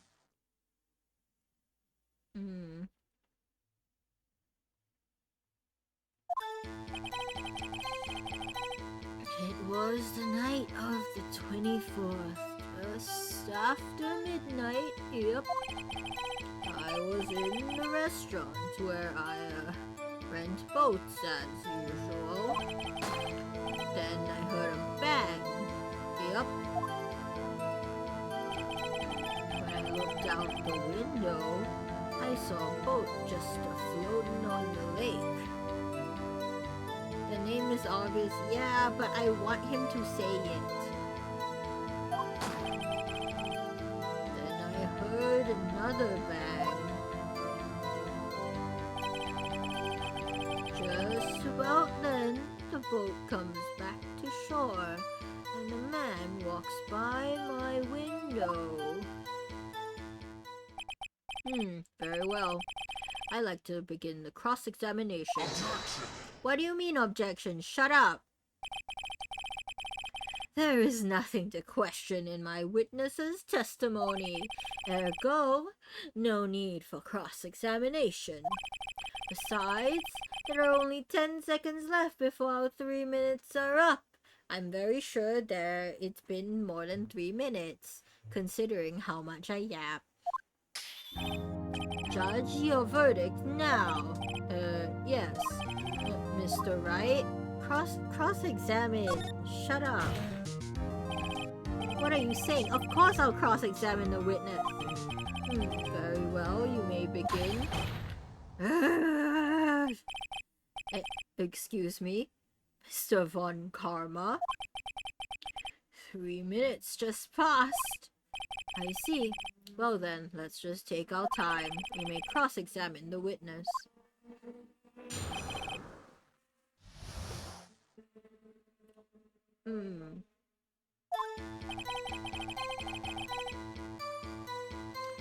Okay.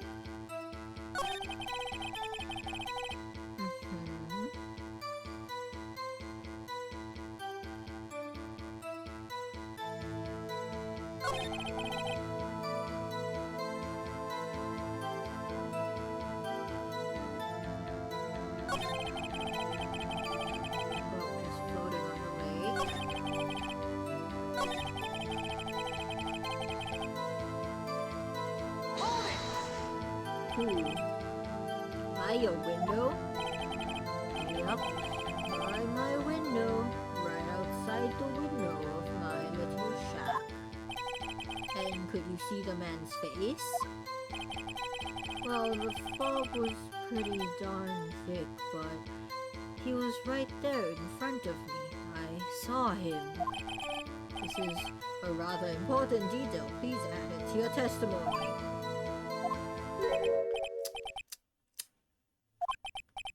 I have a bad feeling about this. I do too, chat.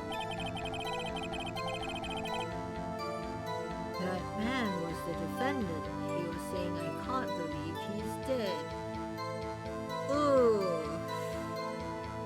Ooh.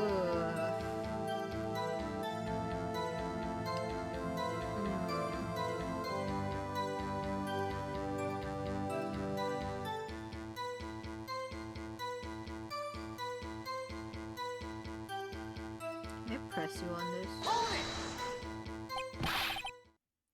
Are you sure? Uh-oh. Dad! Dead certain, Keith. He said, I can't believe he's dead, as he was walking by, too. I don't like where this is going, chat. Witness, are you sure that the person you saw was Miles Edgeworth? It was him! That Edgeworth boy! Did he just die? Excuse me? This sounds like decisive evidence indeed. I see no room for doubt. Fun karma. He lured me into cross-examining so he could set me up for a fall. Nick! I don't like the way things are going here. Everyone in the courtroom is glaring at us. Better act quick, or this trial is going to be over. Objection! Objection! Your Honor, we proved in just yesterday's trial that it could not have been Edgeworth who fired that gun.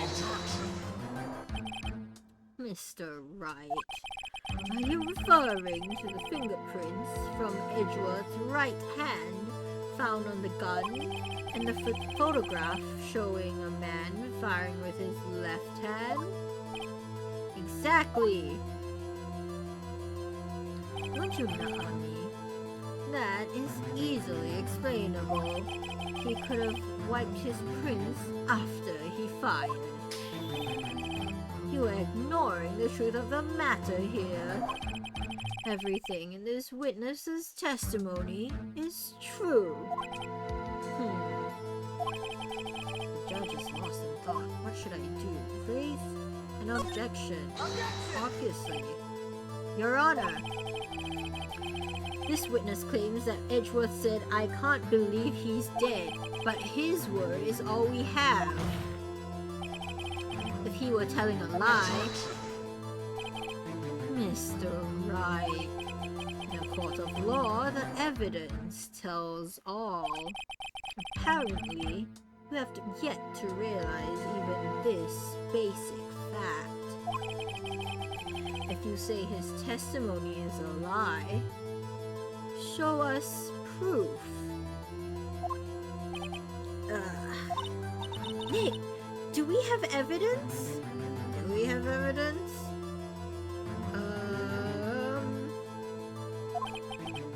It's no good. There's nothing I can do. Are you sure? To be honest, I don't know what to do anymore. Please? Can you hear me, sis? Please! We need your help! Nick needs you! 3 minutes was perhaps too high an expectation. However, 15 minutes isn't bad. This must be a new record. Enough! The witness may leave the stand.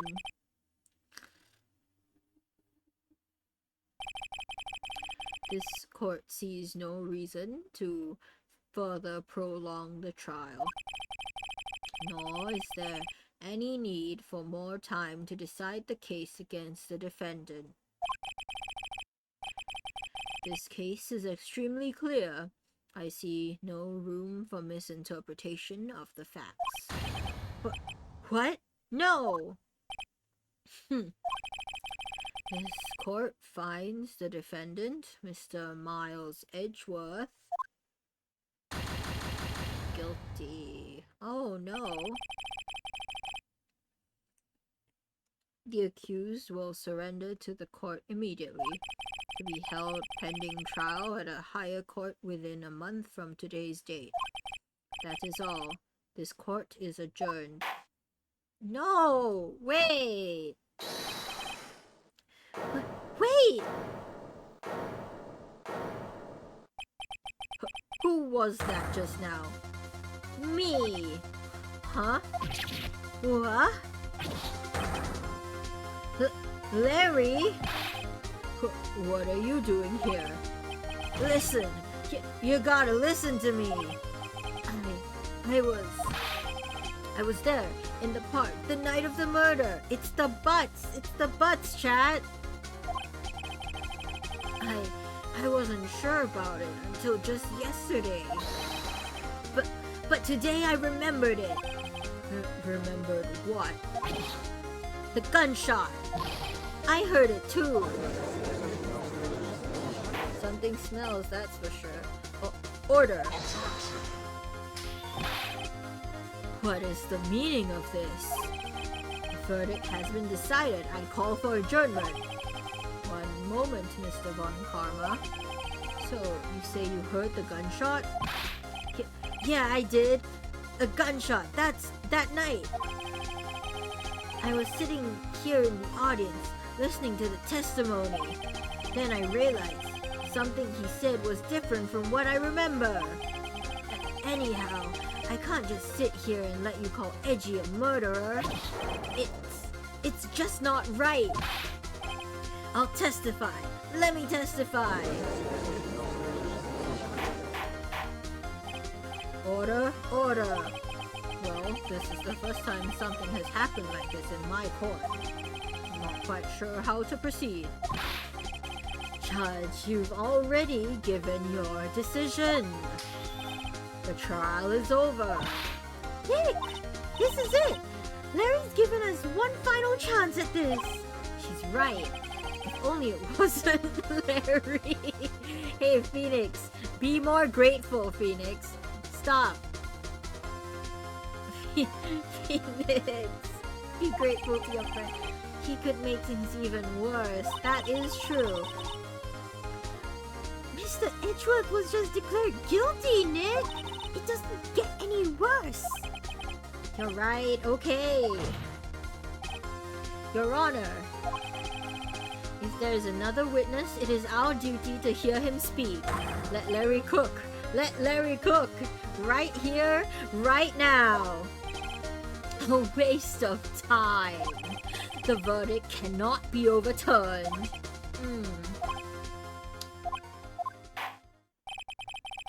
Allow me to speak my opinion. In all court proceedings, it is our duty to prevent an inaccurate verdict. In order to make sure no mistake has been made, every witness should be heard. What is this? I withdraw my previous verdict of guilty.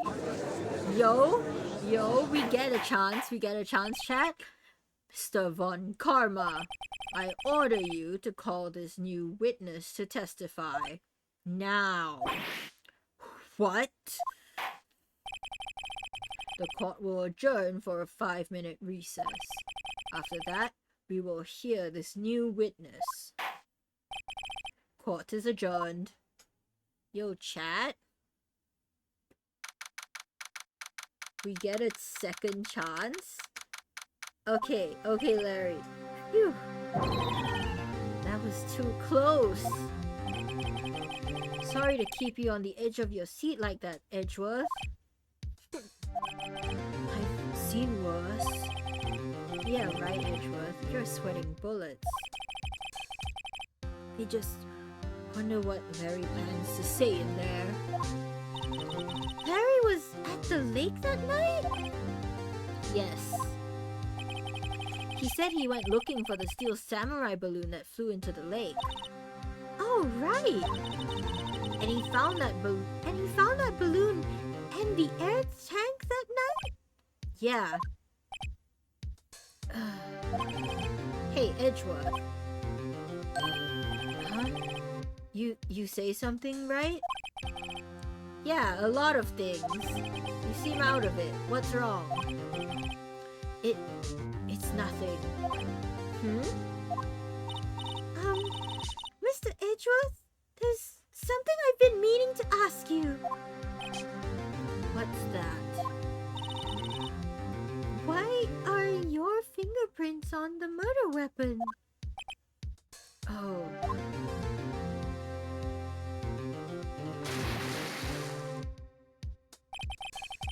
When he fell into the lake, I went into a daze. I couldn't understand what had happened. I couldn't think straight.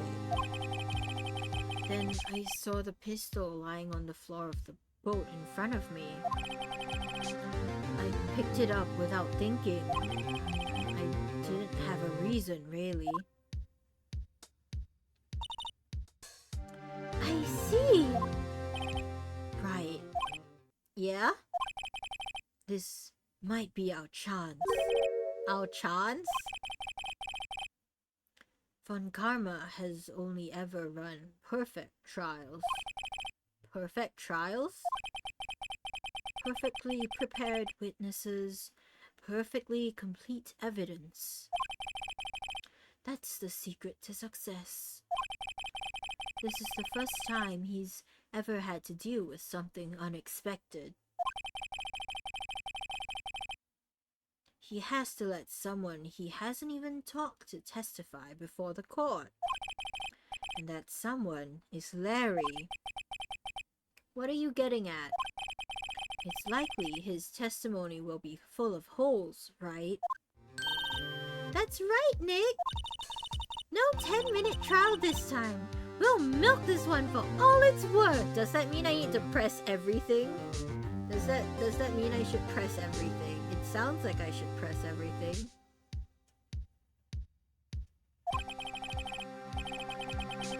Hey, it was 15 minutes. 15! Everything's on Larry now. Come on, Larry. Cook us something we can use.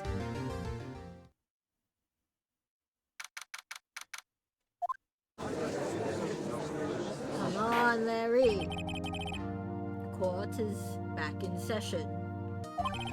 Witness, please testify to the court about everything you saw on the night of December 24th. Right. Leave it to me. Please, Larry, don't mess this one up. I hate to admit it, but you're our last chance. Von Karma gonna crash out. Von Karma didn't even have time to prep his witness. I just hope Edgeworth is right about this being our big break.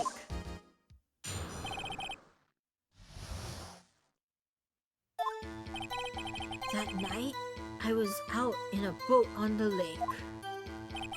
I was looking for something, and I found it. So I quietly slipped the boat back in at the rental shop dock. Then, just as I was thinking about going home, I heard this bang. I looked out over the lake, but I didn't see a boat. So after I heard that single gunshot, I went home. Larry! Larry! No! There were 2 gunshots! That was an unusually vague testimony, even for this court. In any case, Mr. Wright, you may begin your cross-examination. Yes, Your Honor. What's wrong, Nick? Larry is the Larryest of Larrys? Yep, that's true. It's Larry. I have no idea what he's going to say if I press him. I'm a little scared. Well, we've come this far. There's no way to go but forward, Nick. Oh no. Oh no.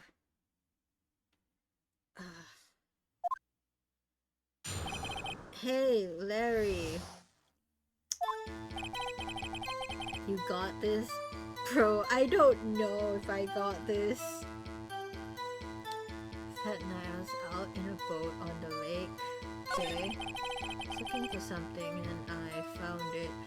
If I press this, he's gonna say something we already know, Steel Samurai. And, the game is surely fail-proof. I don't believe you. You to save file. Actually, you're right. You're right.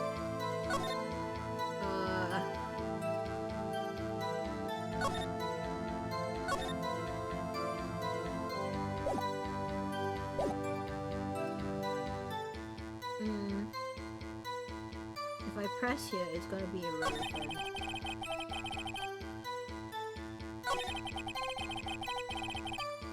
I heard this bang, okay.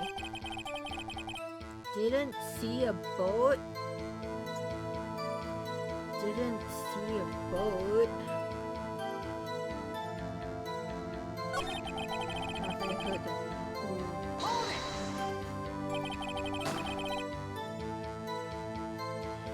So you only heard one bang, correct? Yeah. Huh. Well, Nick? It's a pretty wishy-washy testimony, wasn't it? I guess I should just start working on the contradictions. Sorry. I wish I could be more helpful. I wish I could call my sister.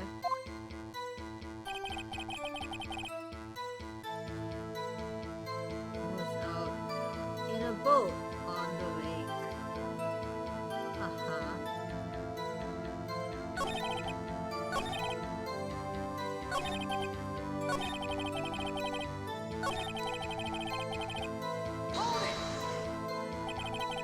So you only heard one bang, correct? Yeah.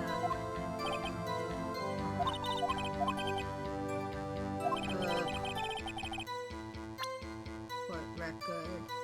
So what am I supposed to do? What am I supposed to do? What am I supposed to do? Hold on.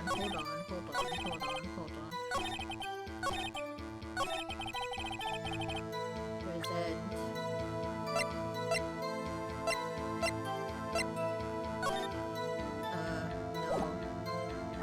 No. Two sounds. Wait a sec, Larry. What? You only heard one bang? You're sure? That's what I said.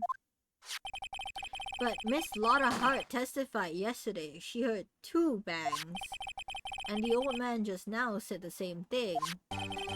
They both heard two gunshots that night. Huh? God damn it, Larry. Were you even listening? Were you paying attention at all to what they said? Yo, Nick, please. Huh? You know, something's been bothering me. I'm a witness, see? I'm like a customer here. You are not. So, you gotta treat me nice and stuff, okay?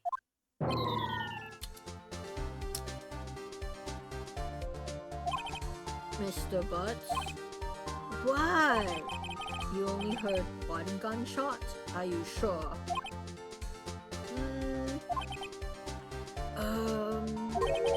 Well, to tell you the truth, I'm not sure. Eh? Not sure? How could you not be sure?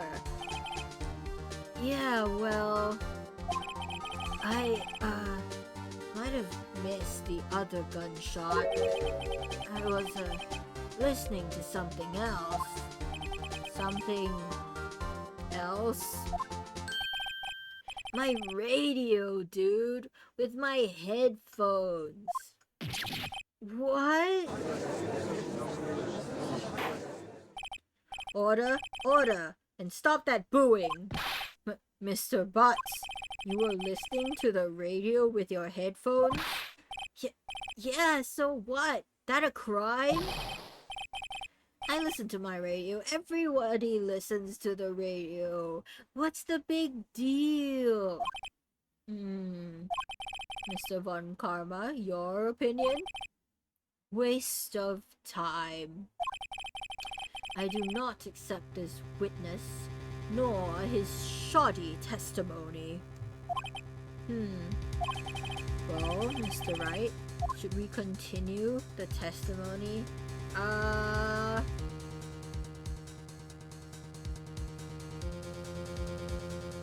Yeah.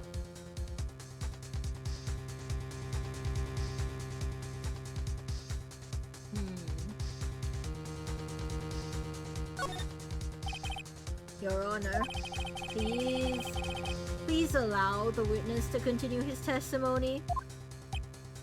Bah. Nothing is more pitiful than a lawyer who doesn't know when he's lost. Very well, Mr. Butts.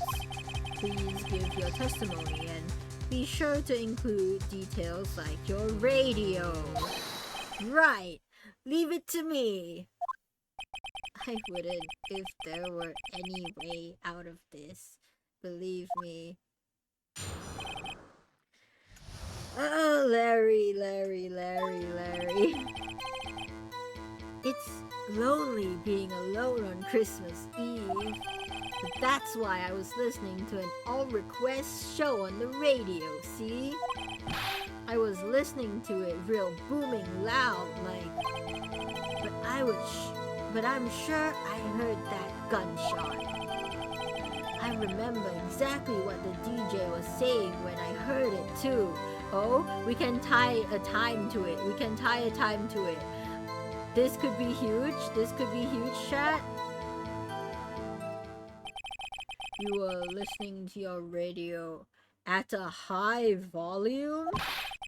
Yeah, what's the problem? Can't a man listen to his radio in peace?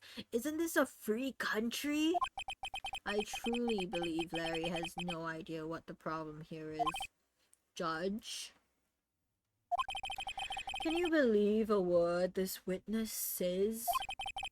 What he heard was probably nothing more than a drum beat from the radio. True enough, it is difficult to believe this testimony. Objection! Wait, Your Honor. The witness says he remembers exactly what the DJ said when he heard the gunshot. Excuse me? DJ? An announcer. The guy who says things on the radio. Anyway, what this means is when he heard the sound, no music was playing. The DJ only talks between songs, so he could have heard the gunshot from the lake.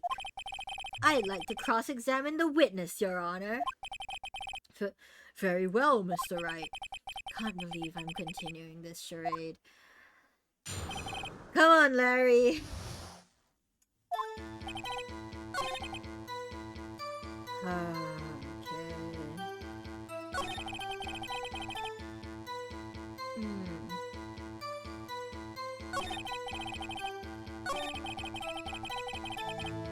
What? No. This is the most ludicrous testimony I've ever heard. There is one gleaming ray of hope in there. I've got to press it until we get to the bottom of what happened.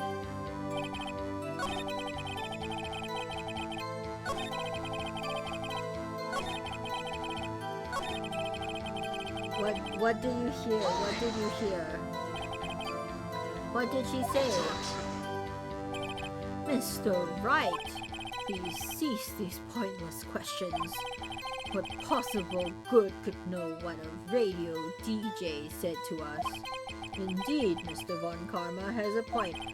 I'll allow the question only if you see some reason why we should care. We should care. Because then we can trace the time of the gunshot, Your Honor. Your Honor, let me cook. Your Honor, I'm cooking. Let me cook. We should care, Your Honor. Of course we should. Why? Well, how do you know if we don't ask, Fine. Very well. Mr. Butts, please testify to the court. What was the radio announcer saying when you heard the gunshot? Just when she said, "Hey, it's almost Christmas," I heard the gunshot. So this is before midnight. It's before midnight.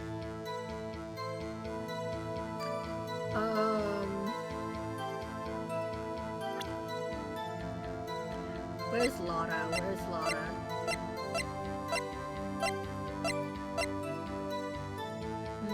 Just after midnight. Objection! Larry, are you absolutely sure what you're saying is correct? Huh? What's with the face? You look scary, dude. Hey, if you're trying to scare me, you better know I don't scare that easy. Is something the matter, Mr. Wright? Your Honor, did you hear what the witness just said? The DJ said, "Hey, it's almost Christmas," when he heard the gunshot. Indeed. And almost Christmas means it wasn't Christmas. Do you realize what this means? When he heard the gunshot, it was still Christmas Eve. That would seem to be the case, yes.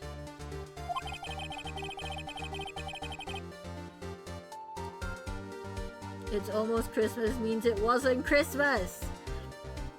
But that contradicts the two testimonies we have heard so far, Your Honor. Both Miss Hart and the old man said that it was after midnight when they heard the shots. In other words, when they heard the gunshots, it was already Christmas.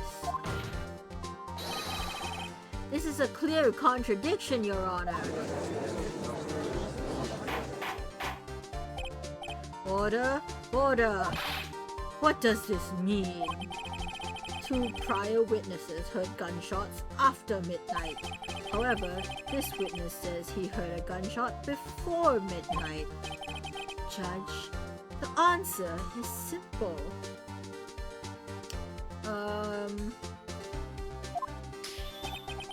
The current witness is plainly mistaken. Just look at him. Suspicious. What? Well, Mr. Wright, I say... what do you think about Mr. Butts' claim he heard the gunshot before midnight? He's right. Larry's right, Your Honor. Larry's not mistaken, Your Honor. He heard that gunshot before midnight. Intriguing. I'm assuming you have evidence for this wild claim. Show me evidence there was a gunshot before midnight. There is. I have this one. Doko. Where's the second photo? Second photo. Yes, here. Look at this photograph. This was taken by our witness yesterday, Miss Laura Hart, with her automatic camera. The timestamp on this photo reads December 24, 11:50 p.m. Oh? But there's nothing on the lake in this picture. Your Honor, the real issue here is not why nothing is shown in this photograph. It is why this photograph exists at all. What do you mean?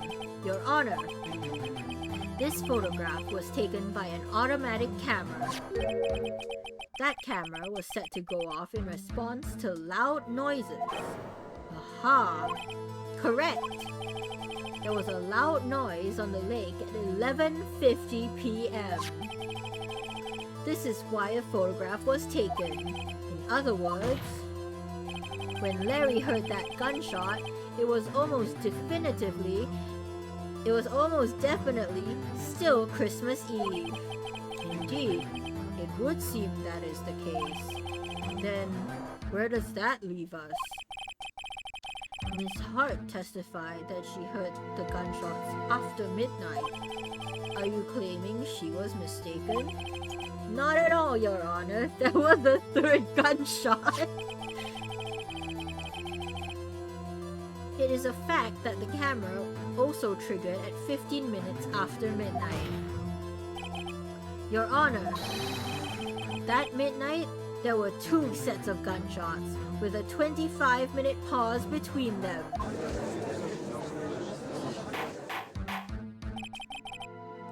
Why would this be?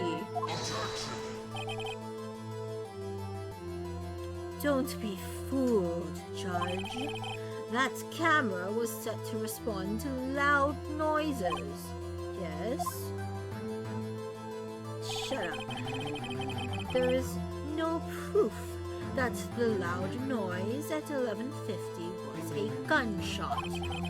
Why, the witness could have sneezed, triggering the camera. Hey, my notes was clear that night, man. Clear!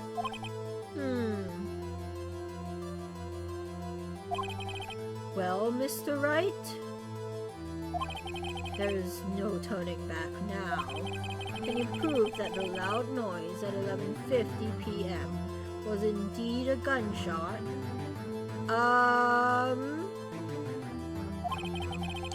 Please show the court record, the court evidence if you have any.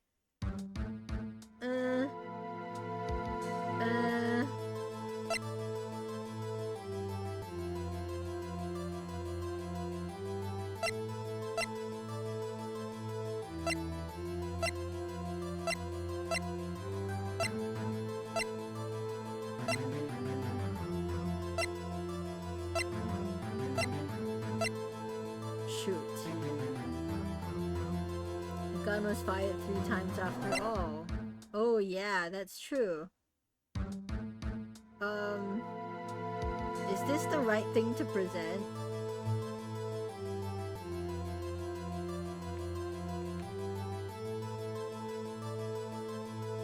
Like, it has to be, right?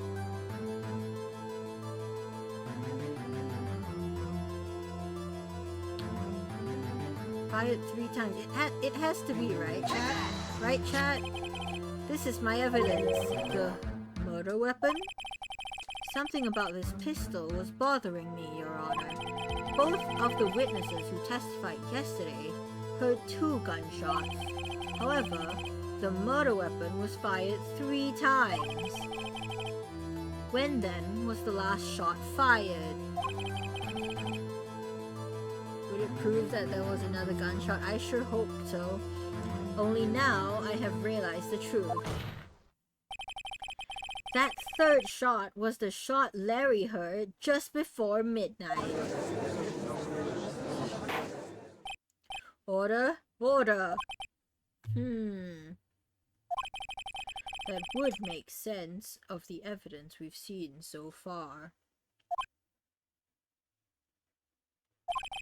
However,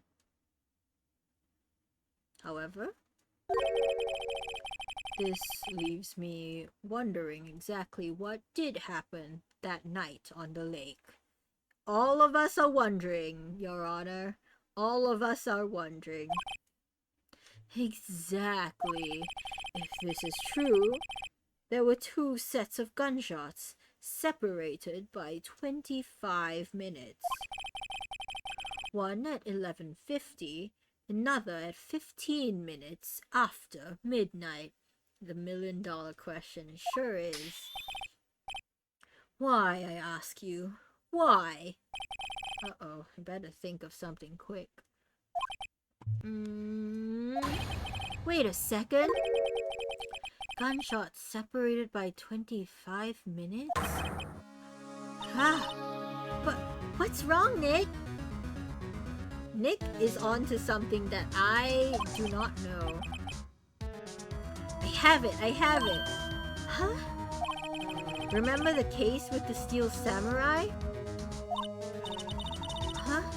Yeah, I remember. Of course I remember. The murder in this case had the same idea as the murder in that case. What do you mean? Maya. Yes? If we don't figure this out now, we'll never overturn Edgeworth's guilty verdict. I've got a hunch, and I'm going to run with it. that safe? Safe? We've already gotten a guilty verdict. That we have nothing to lose. You just watch and let me know if I say anything that sounds fishy, okay? Right, Nick? Your Honor. Yes, Mr. Wright? The testimony just now has cleared up this entire case. A lawyer's hunch is always mostly correct. Always correct 80% of the time.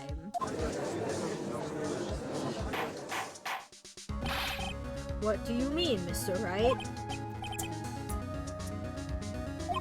So, you finally realized the truth?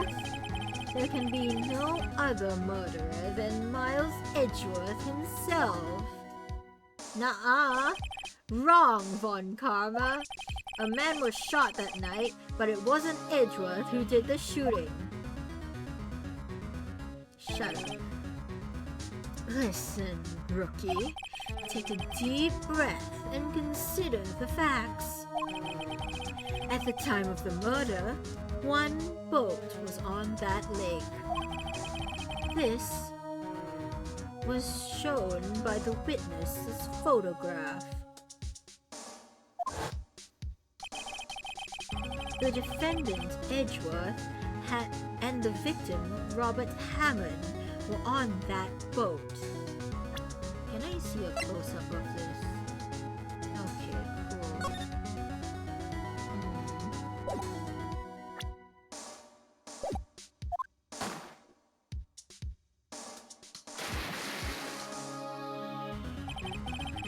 There was a gunshot fired on that boat, and Robert Hammond fell into the lake. The distance of the shooting was 1 meter. It couldn't have been suicide. Well, the guilty party has to be the other man on that boat. I admit, it is hard to imagine any other possibility. Yes, but this assumes that the victim was shot at 15 minutes after midnight. What do you mean by that, Mr. Wright? We have photographic evidence of the time of the shooting. The timestamp on the photo says 00:15. But Larry heard a gunshot 25 minutes before that. Robert Hammond was killed then, 25 minutes before the shot on the lake. That's the only way that Edgeworth could be innocent.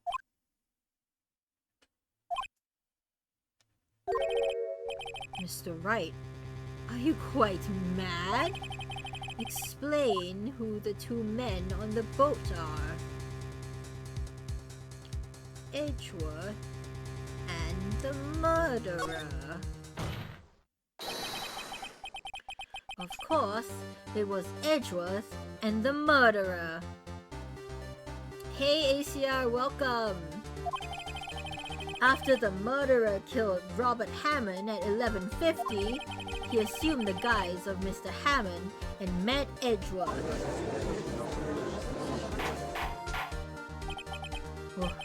What? Are you serious? This music, you love it? Yeah, it's a bop. Yes, Edgeworth won't tell us why he went to the lake that night. However, I have a hunch. That night, Robert Hammond called Edgeworth to the lake. Now, Edgeworth didn't know Robert Hammond's face that well. That's why he didn't suspect anything when the murderer took Robert Hammond's place. I'm not sure what to make of all this. Ludicrous. Mr. Wright, tell us the name of the murderer then. Oh no. Peak soundtrack, 2 more quests total. At least 4-ish hours, then I'm done with Penacony. Ooh, congrats.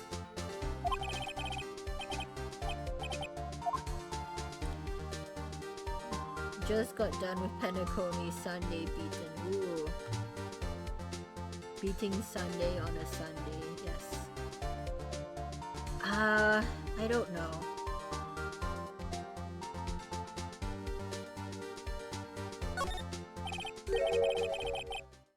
Actually, I don't know the murderer's name. You don't know? Bah! Again, you waste my time. I don't know because he never told us. The murderer is the caretaker of the boat shop, that old man. Somehow the hardest fight on Penacony is still Trash Lord Hines.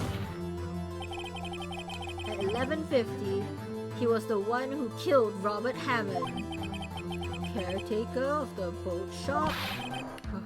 Where did he do this? There weren't any boats on the lake then. Why would he have to go all the way out on the lake just to shoot someone? May I suggest that the real scene of this crime was not on a boat? What? Well then, where did the murder take place?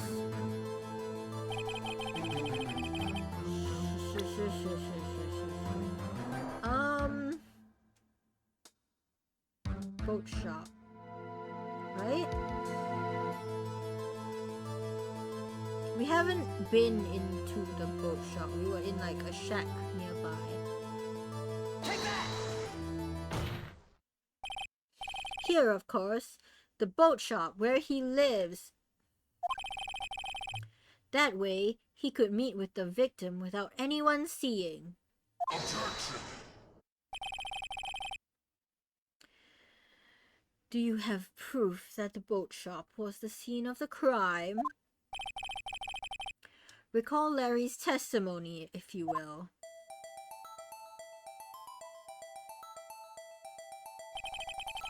That night, he was out on the lake in a boat, searching for something. He finds it and returns the boat. Then, just as he's starting to head for home, he hears a gunshot. He heard a gunshot, Your Honor. Even though he was wearing headphones at the time. In other words, the gunshot was very, very close by. Ooh, we cooking, chat, we cooking. And where would that be if he had just returned a boat? The boat shop. Oh, ACR is on a 3-stream streak. Woo! Mr. Wright, what happened that night on Gort Lake? Please tell the court from the beginning. Yes, Your Honor. Nick, are you sure about this? Von Karma getting cooked real good right now. Yeah, I hope so.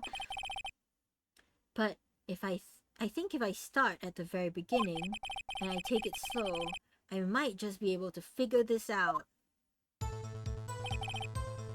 That night, the caretaker of the boat shop called Robert Hammond to his shop.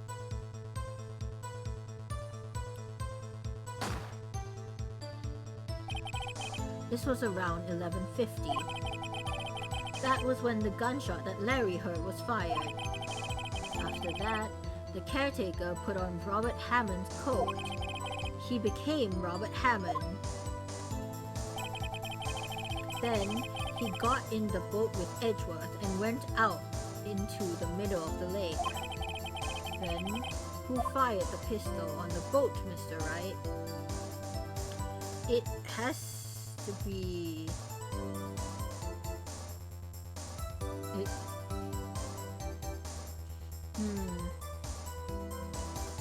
has to be the boat shop caretaker, right? It can't be Edgeworth. Of course, it was the murderer who shot the pistol. He shot twice. Both missed Edgeworth on purpose. Wait a minute. Yes? Why would he shoot twice if he didn't mean to hit anyone? Details. Know this, Mr. Wright. The moment you run out of explanations is the moment you lose. Tell us why the murderer had to fire twice. Okay, it's not. He missed both shots on purpose. Create a witness. I believe he shot twice to create a witness, Your Honor. Create a witness? The murderer lifts his pistol and fires one shot. That ensures anyone who heard the shot would look at the lake. Indeed, Miss Hart did exactly that after hearing the first gunshot. Next, the murderer waits a bit and he fires again. Then,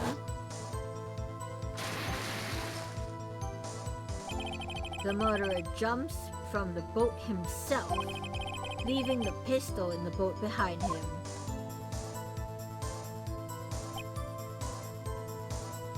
What are y'all talking about?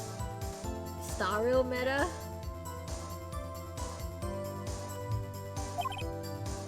I see.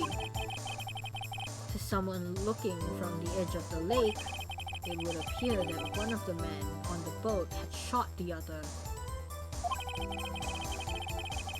The murderer didn't know about the automatic camera, of course. That's why he shot twice to draw attention to the boat. Once you realize that, everything else falls into place. Hold on.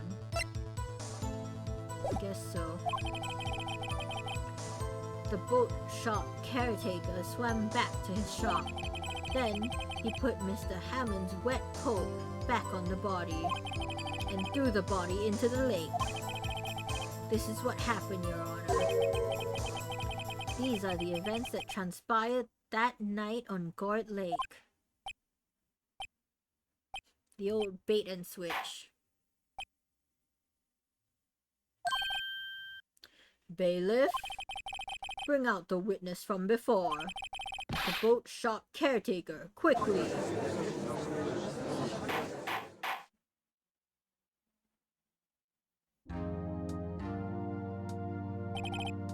Very well. While we are waiting for the caretaker, I would like to ask the defendant, Miles Edgeworth, a few questions. Mr. Edgeworth, please take the stand. Come on, edgy boy. Mr. Edgeworth, you heard what the defense has said? Yes. Well, why did you go to the lake that night? What Wright said was mostly correct. Astonishingly so, actually. Yes. Several days ago, I received a letter. The letter was signed Robert Hammond. He asked me to come to the boat shop by the lake at midnight on Christmas Eve. He said that he had something very important to discuss with me. Something important? I'm sorry. I can't say what it was. Your Honor, sir. Bailiff, we are conducting a trial here. I ask that you remain quiet. The witness has disappeared. He isn't at the boat shop either. What? What should I do? Find him quickly. We cannot allow him to get away.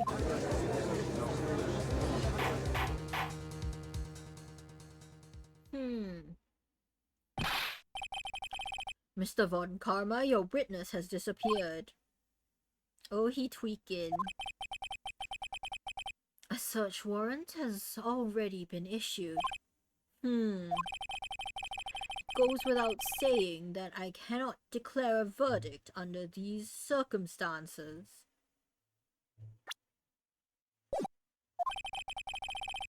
I will extend the trial until tomorrow, the final day allowed. I request that the police department utilize all its forces to find that witness. Am I understood? One more thing. Just who is that boat shop caretaker? I think his identity has become very important to this trial. It's Yogi. It's the guy, right? I want him, and I want to know who he is. Very well. Court is adjourned. Ooh. Yay, Nick! You did it! Yeah.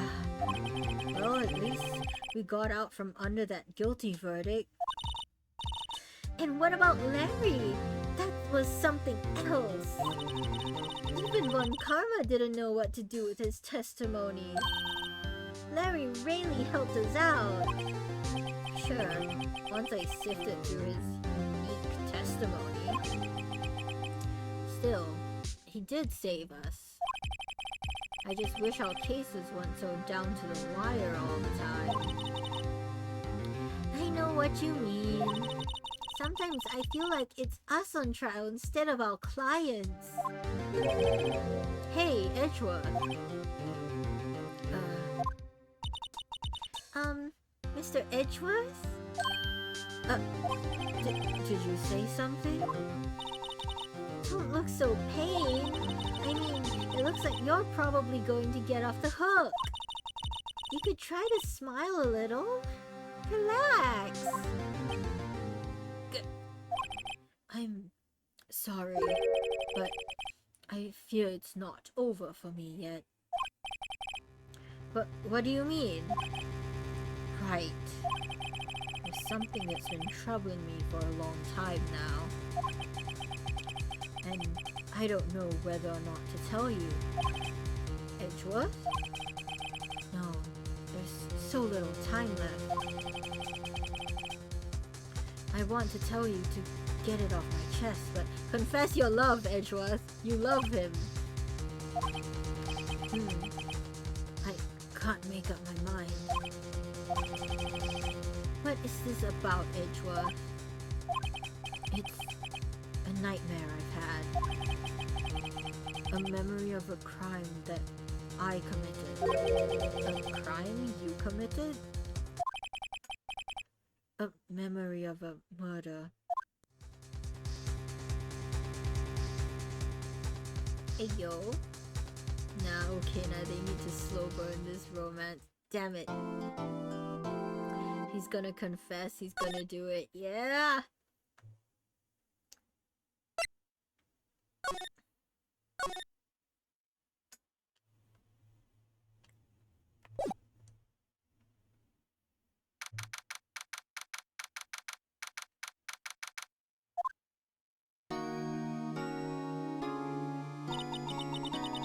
What was Mr. Edgeworth talking about?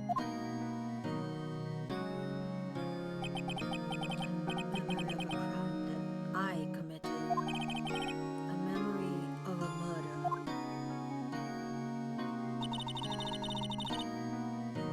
Do you really think Mr. Edgeworth killed... I don't believe it. Not Edgeworth. Some painful memory has been troubling him recently. But he'd never take someone's life. Never. Nick? Yo, how's everyone doing? What do you think of my performance today? I had him swimming in the aisles, huh, Maya? Swooning? Me? Oh, yes. I do remember feeling faint. Right on! Tell me the truth. Was it like love at first sight? It was like love at first sight, right? Right, Nick? Huh? Me? Well, maybe my heart skipped a beat or two. I think you can do better than that. Come on! I saved Edgeworth in there, dude! Edgy! You guys should be bowing before me. Yeah, bow before your hero. Yeah, sure, buddy. Larry, you really helped out in the trial today. You did! If you weren't there, Larry, I'm sure Mr. Edgeworth would have been found guilty. But seriously, Nick, that bolt-shot caretaker guy is pretty suspicious. But Edgy ain't off the hook yet. Way to spoil the mood, Larry. Hey, I'm just a guy sitting in the audience, you know? But from where I was sitting, Edgy seemed pretty edgy. I mean, can you really know he's telling the truth about that night? Nick? I don't know. But what I do know is I'm going to believe in you two until the end.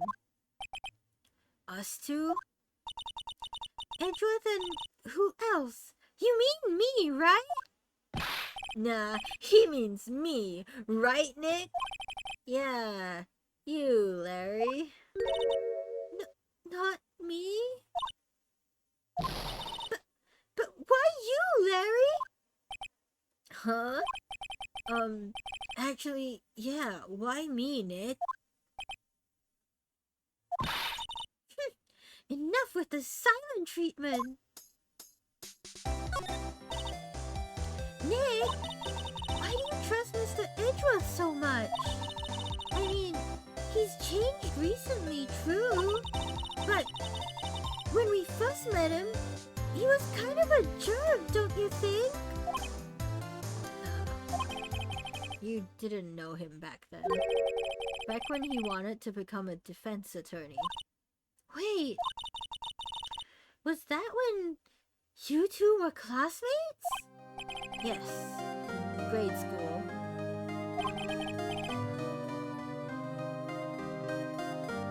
They saved me. Miles and Larry. They saved me and I'll never forget it. They were roommates. Oh my gosh, they were roommates. That's why I became a defense attorney, you know? What? Hey, Larry! What's he talking about? Huh? Sorry. I kind of forgot. Okay, Nick, out with it! I'm going to hear this story today, and that's final! Okay. It's kind of a long story, so hang in there.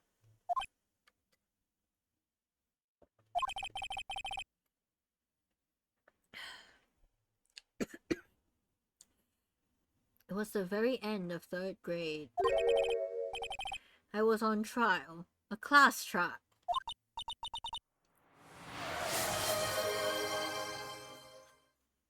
Thanks for the hydrate and stretch, ACR.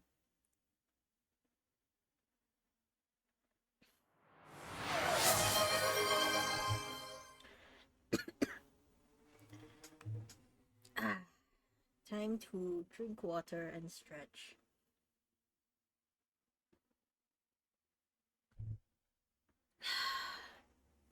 Stretch time. You guys should stretch too. Just posture check, drink water, stretch. Do what you need to do. Self-care, guys. Class trial? You remember, Larry? Spring, end of 3rd grade? A kid in our class got his lunch money stolen. Lunch money? Our school was really small. Every month, kids would bring in an envelope with money for lunch from home. Huh, I see. Anyway, this kid's envelope disappeared, with $38 still inside. Oh, yeah, now that you mention it, I do remember that. I can see why you'd forget though. You were out of school that day. Anyway, the envelope had been stolen during PE class. Ooh, was Phoenix on trial? I was coming down with a cold, so I skipped PE that day. Oh. was the only one not in class. So, they thought you did it? Yeah. The kids in class said I should be put on trial. Trial? So the next day we held a classroom trial with me as the defendant. Oh, baby! I didn't do it! Guilty! He did it! Guilty! It was you! Give the money back. You're such a meanie. Just admit you did it. You can't hide the truth. Tell us the truth. You're not gonna play with you anymore. Yeah. You shouldn't be allowed in the relay race. Give me back my 50 cents I loan you. Oh. Hey, did you rob the bank the other day? Now, Phoenix, you know you shouldn't steal people's money. It's not right. In the end, even the teacher thought I'd done it. Go over and apologize, Phoenix. I didn't know what was happening. I was so sad. I couldn't stop crying. Everyone was staring at me like I'd done it. I tried to apologize. I went to the boy whose money had been stolen was sitting. See, people see crying as a sign of guilt, but also when you're put on the spot and you're innocent, it can be stressful. That's when it happened. Objection. He shouldn't have to apologize. Only thing that belongs in the trial is evidence. I'm giving Edgeworth a high-pitched voice, you know. Anything else has no place. You shouldn't. You should all be ashamed, amateurs. Miles? Ah, baby Edgeworth! Look at him! He has a bow tie. What a nerd!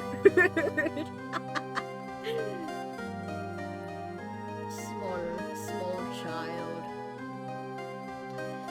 It wasn't you who stole my money, was it? No. Then you shouldn't apologize. Everyone's been shouting you did it, but no one has any proof.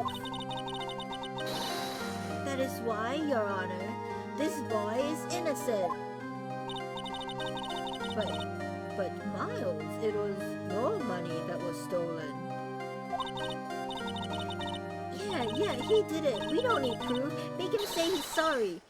Why don't you all just shut up? This is always how it is. Everybody ganging up and picking on one person. Just think how he feels. He said he didn't do it, so he didn't do it. Aww. And this is how friends for life are made. Very well. I will replace the money myself. This class trial is over. And that's how Phoenix fell for Yep, and that's how it happened. Phoenix's first love. After that, the three of us were the best of friends. Wow, I had no idea. Yeah, I had no idea either. I mean, I forgot. That's when I learned what it meant to... Oh, that's me. That's when I learned what it meant to be alone. Best of friends. 3, right, Larry? You were totally in the circle. Hey, you know, they could have been a throuple. Totally alone, without a friend in the world. You did a good thing, Larry. Yeah, well, I was just lucky that I took the day off from school. If I'd been there, they would have thought I'd done it. That's preaching to the choir.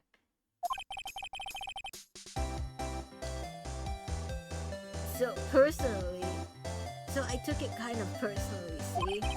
When something smells, it's usually the butts. Anyway, Edgeworth and I talked after that class trial. That's when I heard his father was a defense attorney. I remember his eyes would shine when he talked about his father. I'm going to become a defense attorney, just like my father. A famous defense attorney. Then, a few months later, he suddenly transferred to another school. The DL6 incident. Right. I'm not sure, but the transfer probably had to do with his father's death. That's so sad.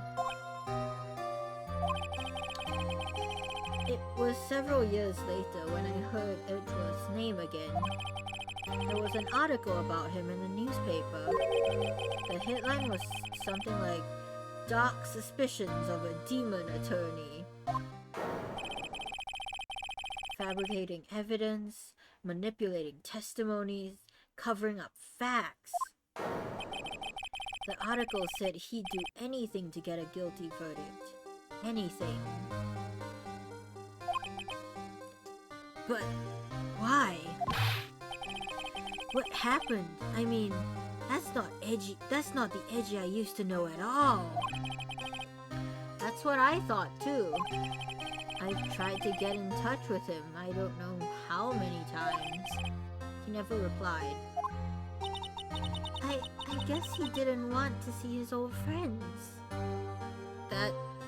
oh, baby. I couldn't just drop it though. I wanted to meet him. To learn why he had become who he became. That's when I decided.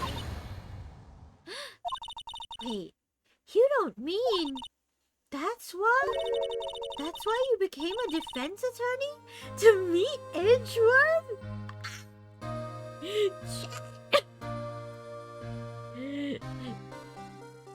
Chat, which is more gay? Being gay or centering your entire career so that you can meet your childhood best friend once again, huh? Tell me, chat. Which one, chat? Definitely the latter. If I was a defense attorney, I knew he'd have to meet me whether he wanted to or not. Being gay is like being straight in comparison. In court. Edgeworth believed in me and I believed in him.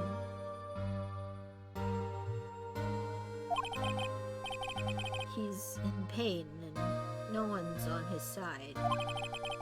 I'm the only one who knows the real Edgeworth. I'm sorry, you what? I'm sorry, you what, Phoenix? You what? I'm the only one who can help him. Phoenix, he has to know. He has to know, right, chat? He has to know.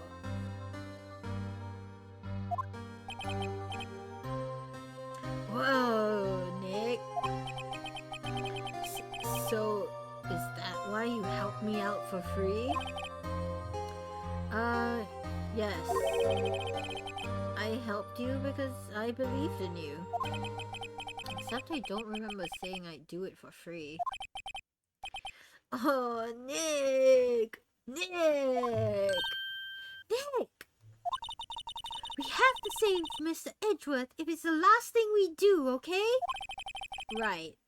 Very well, maybe. First, there's that rental boat shop caretaker. I don't know why this phrase is so difficult for me to say. Rental boat shop caretaker. That's so many adjectives. We need to find out who or what he is. I'd settle for who.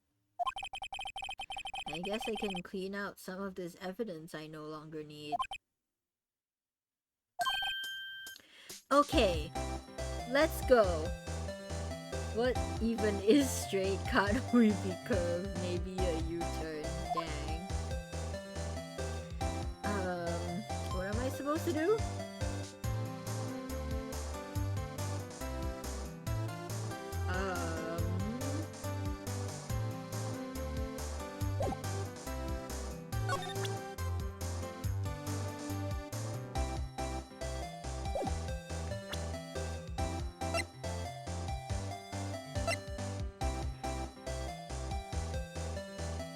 You forget cause you were in that head cannon. Yes. I was too engrossed in the tension. I was lost in the sauce chat.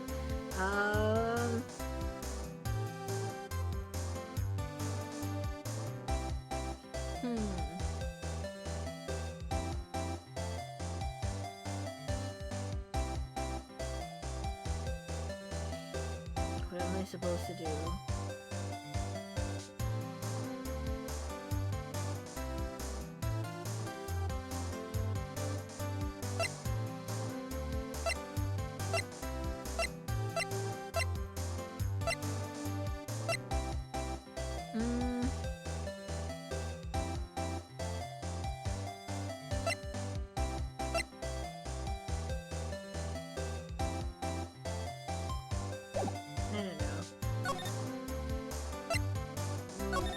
Go back, I guess.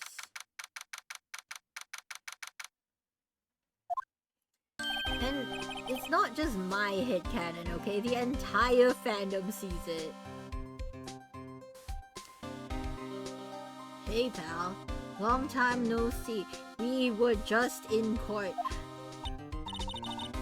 Oh, Detective Gumshoe! Close one today, eh?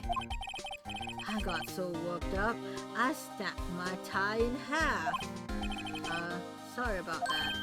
No prob, pal. Thanks to you, we now know who really did it. You mean the boat shop caretaker?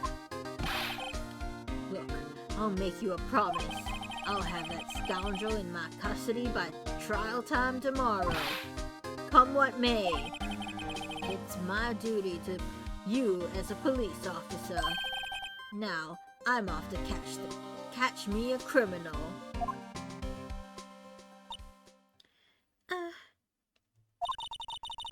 Detective Gumshoe sure is active today. Oh, one other thing.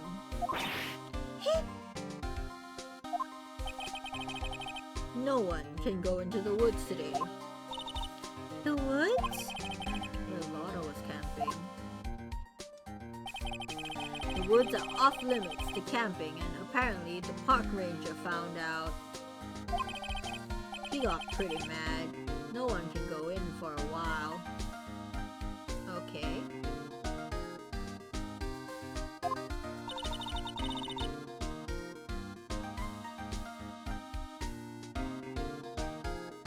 I guess Lana's in a lot of trouble. That sounds like a pun I'd make. Anyway, I'll be seeing you tomorrow. Okay.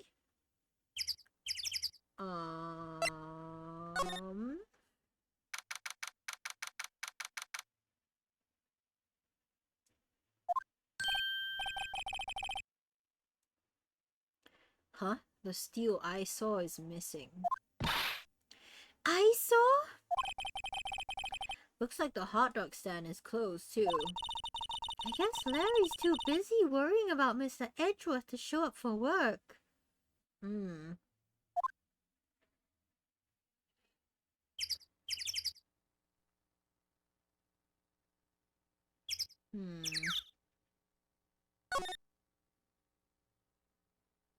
So we can't go to the woods. I guess we're going here.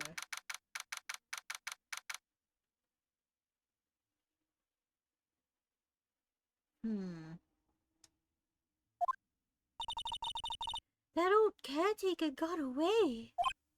Yep. I I never imagined he might be the real murderer.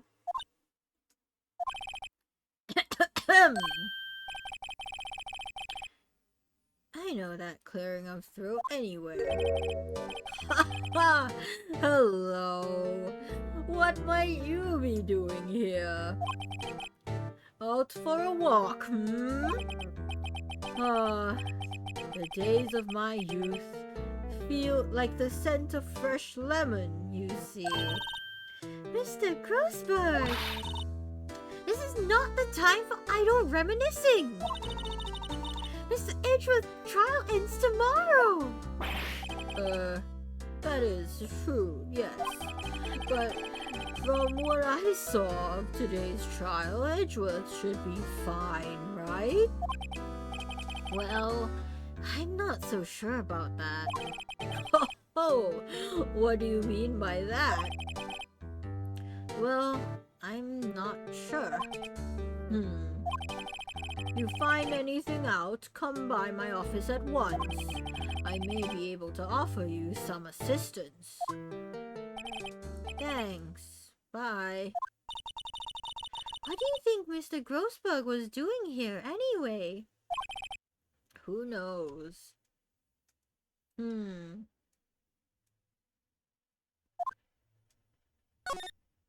Boat. There are some boats floating at the dock. The murder took place in a boat from this dock. That's wrong.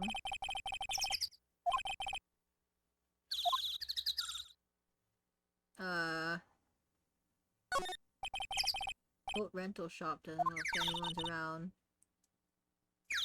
Caretaker must have run for the hills, huh? Yeah, looks like it. He didn't seem like a bad person. Ooh, we can go in?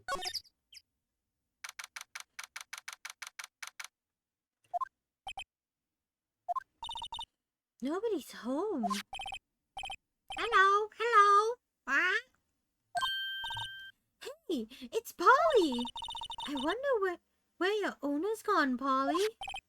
Hello, hello. What? I can't believe he'd run off and leave his poor parrot to fend for herself. Hello, hello. What?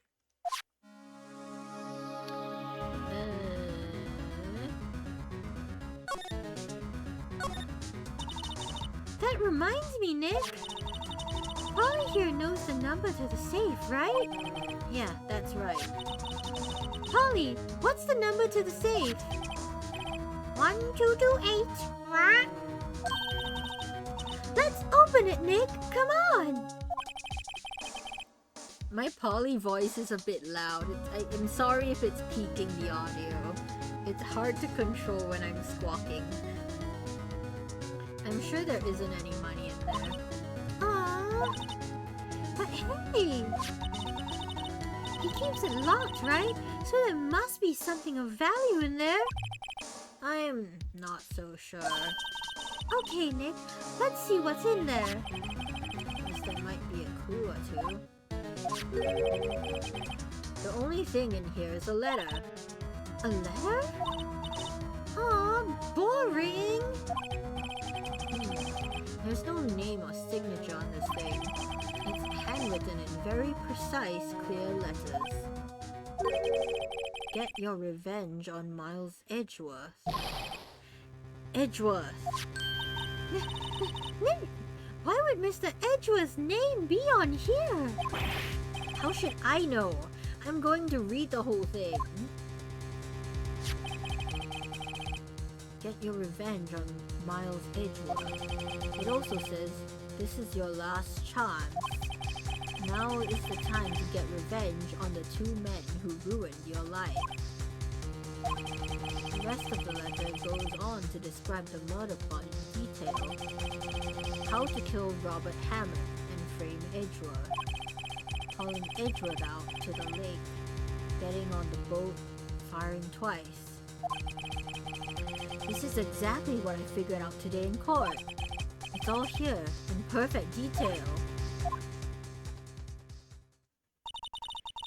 What do you think it means, Nick?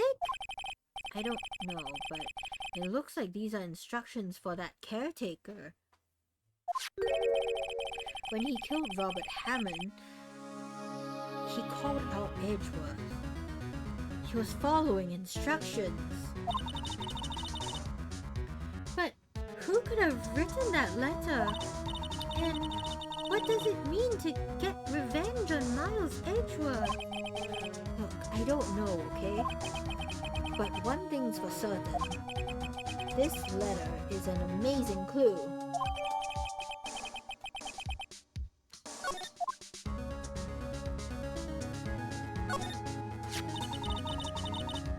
Maybe I should take care of Polly, Nick.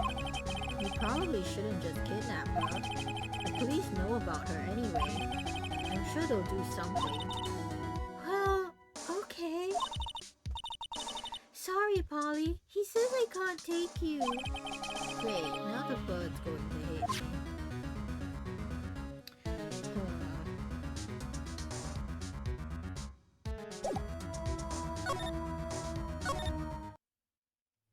Guess we should report this.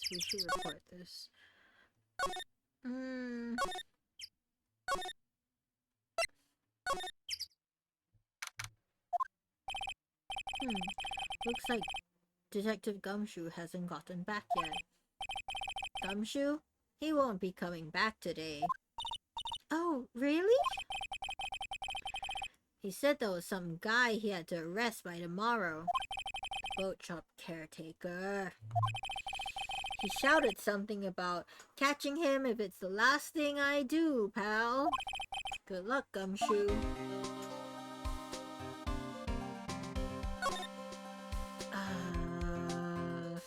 Attention?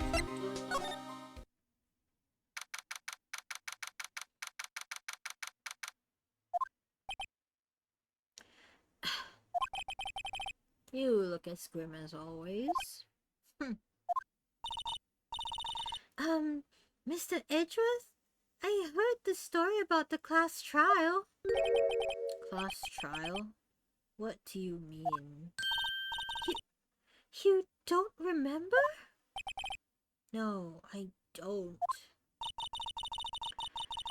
Your lunch money was stolen, wasn't it? In 3rd grade. Lunch money? Oh, right. Yes, I seem to remember something like that. Nick, I think you're the only one who really remembers. Well, it probably only mattered to me anyway. Mr. Edgeworth, didn't you know? That trial was the reason Nick became a defense attorney. Ridiculous. Gee, thanks. That said, it does sound like the kind of thing you do. You haven't changed a bit, have you, right? So simple. To a fault, even. Well, maybe, yeah, but I think you changed too much, Edgeworth. Perhaps.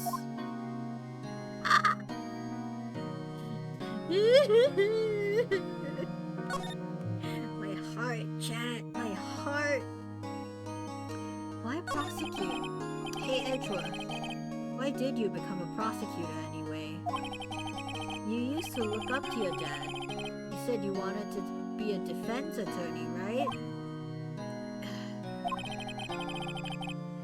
I couldn't let myself deny reality like you.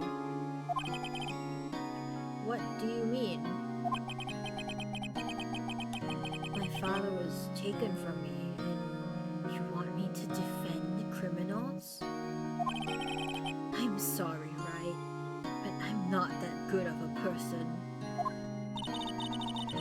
One suspect was apprehended in your father's murder, right? Yes. The man trapped in the elevator with my father. His name was Yanni Yogi.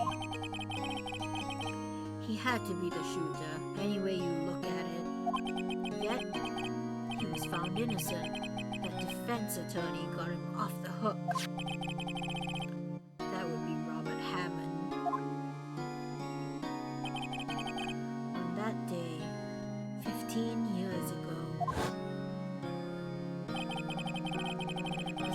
us were trapped in the elevator for 5 hours. When we were rescued, we all suffered oxygen deprivation. I had lost all memory of the murder. Lost your memory? Even now, I can't recall what happened in that elevator. That was the crux of Yogi's attorney's argument in court. He claimed Yanni Yogi had been not of sound mind due to the oxygen deprivation. Yogi was released due to a lack of evidence. Innocent. That's when I changed my mind. I started to hate defense attorneys. What's your relationship with Von Karma? He's my teacher, and a man who deserves respect. I learned everything I know of the courtroom techniques from him. So, he's like my sister was to you, Nick. He is a perfectionist in all things. In court, in his personal life, he's obsessed with doing everything perfectly. Perfectly, huh?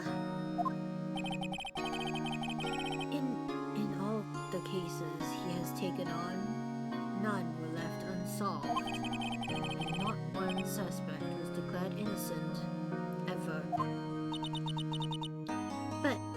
But that's... I know. It's possible some of the suspects were indeed innocent. However, it is impossible for us to accurately determine that in every case. All Von Karma does is his job, and to find the suspect guilty. Perfectly. In any case, it's nigh well impossible to find a weakness in him. Should a weakness appear, he would do everything in his power to make it go away. Edgeworth? If what you're saying is true, you're headed for a guilty sentence tomorrow. He's right! Now's no time to praise the enemy, Mr. Edgeworth. It's a strange situation in which I find myself, I admit. No kidding. Can I show you the letter swearing revenge? Edgeworth, see this letter? This came out of the safe in the shack where the boat rental caretaker lives. I see. Revenge? On me? Who is that old guy anyway? I don't know. Could he be an innocent defendant you got declared guilty or something? Nice, right? But I don't remember that old man. Not at all. So, he was following this letter then? Which means there was someone else behind it. Now is the time to get revenge on the 2 men who ruined your life. 2 men, meaning myself and Robert Hammond? It also says this is your last chance. Last chance? Wait, maybe he's talking about the statute of limitations on the DL6 incident.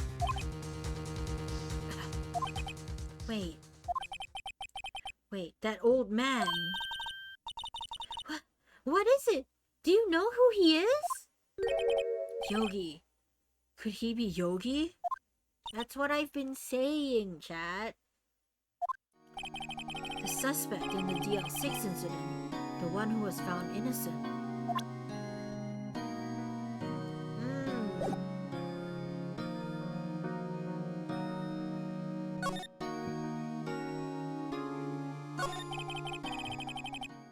Yanni Yogi was a court bailiff at the time.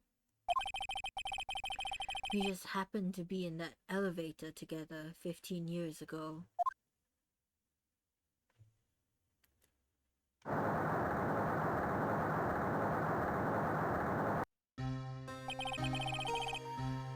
The quake was incredibly strong.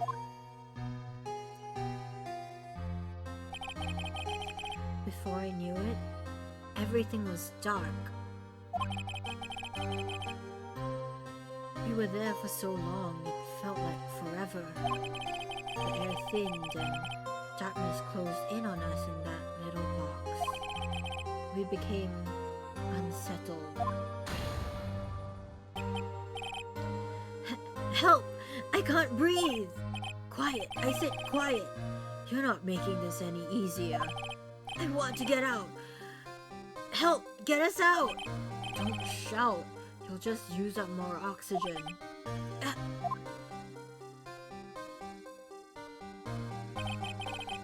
That's all I remember.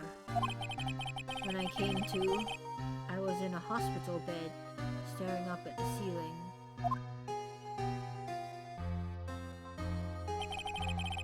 In court, Yanni Yogi's mental condition was called into question. Is it Yanni? Yanni? They claimed the oxygen deprivation and stress had caused temporary insanity. In the end, the claim passed the court, and Yogi was found innocent.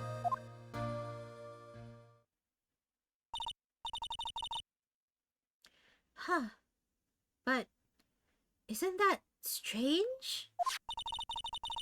The letter tells him to get revenge on Edgeworth. Why would he want to take revenge on you? Right. Yeah? There's something that's been troubling me these last few days. I didn't know whether or not I should tell you. You mean the nightmare? Yes, nightmare of a crime committed, murder, yes.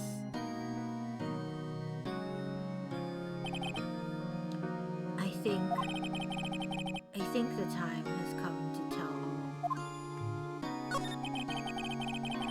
For the last 15 years, I've had the same dream almost every night. Wow, that is horrible. That's a horrendous thing to live through.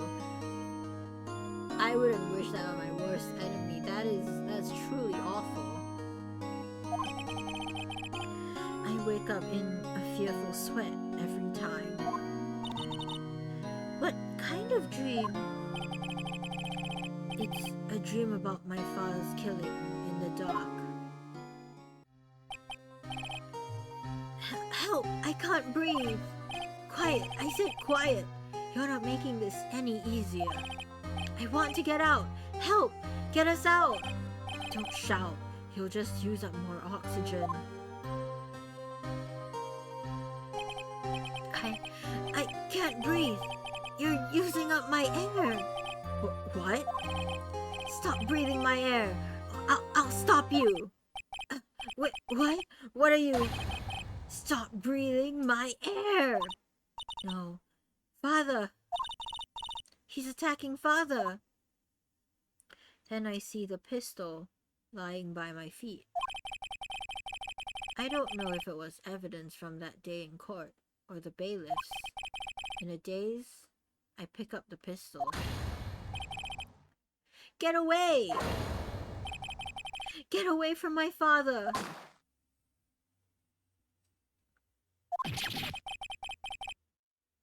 Ah!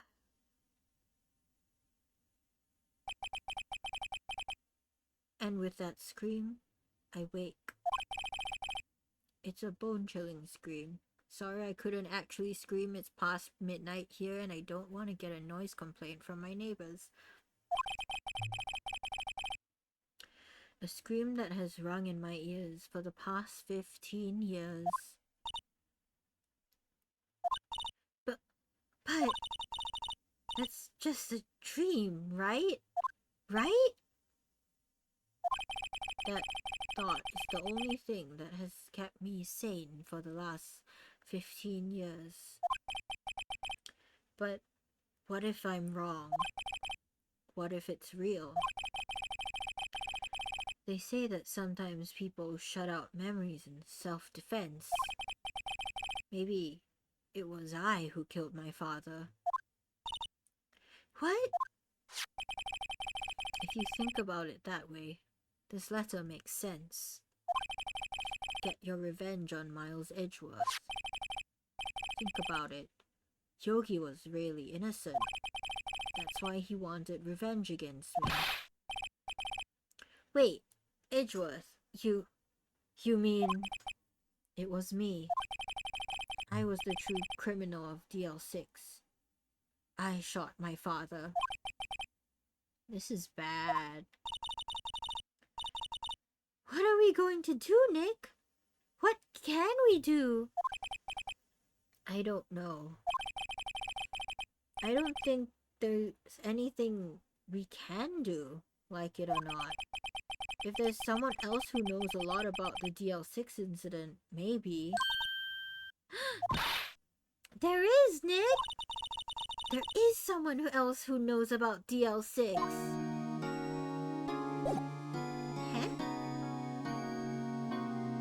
Huh? Oh, Grossberg. Right.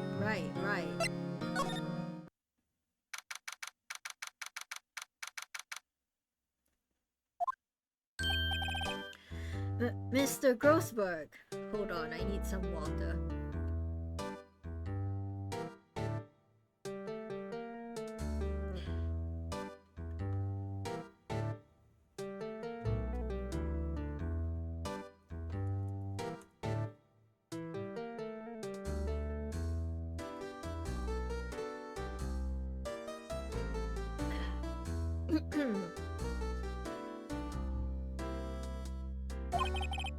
Ah, hello there.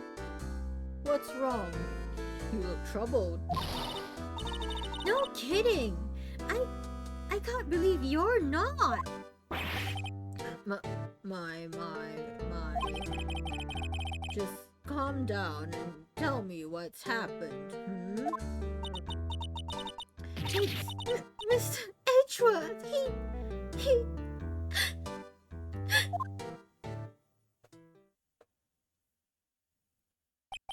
I see.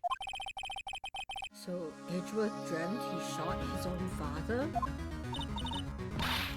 It's only a dream. Only a dream.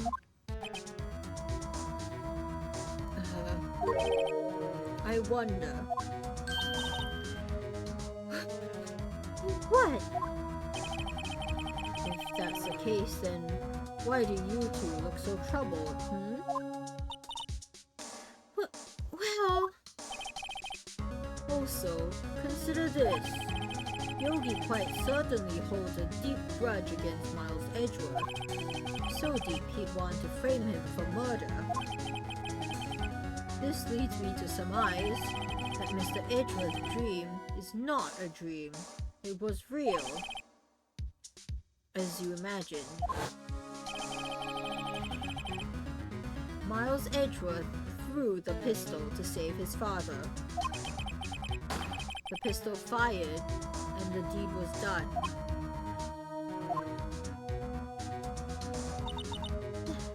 No!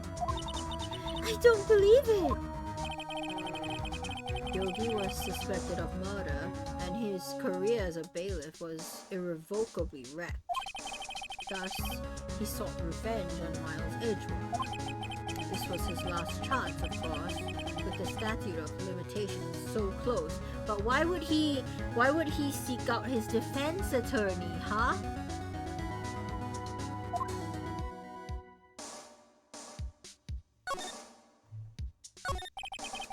What do you know about Edgeworth's father? He was a defense attorney without peer. It sounds trite, but it's true. Well, he may have had one peer now that I think about it. Your mentor. your mentor, Maya Fey. My sister?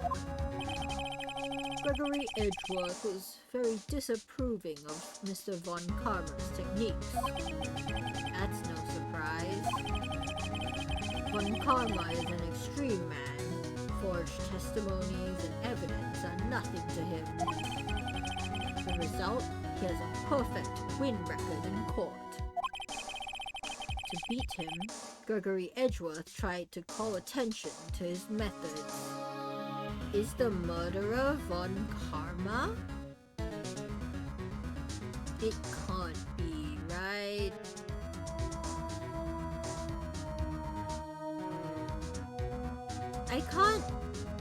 I can't decide what's going on here, Chad. It's so odd. And? He lost. And died in despair, as it were.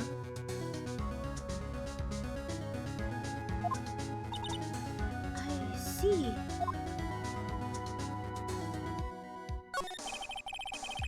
When Gregory Edgeworth was killed, the police called on a spirit medium. That was your mother, Misty Fey.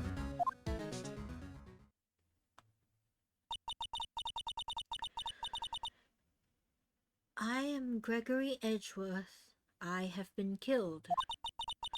The one who shot me was the bailiff, Yanni Yogi. Yet, Yogi was found innocent. That's when my mother left us. Everyone called her a fraud. That's right. Everyone thought she was, you see. Stop edging. Hi, Upa. Welcome. How was the Lotto collab? How was the Don't Starve collab?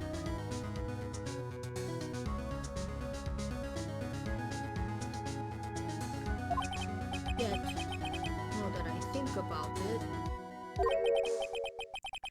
it seems the one who had lied was Gregory Edgeworth's ghost.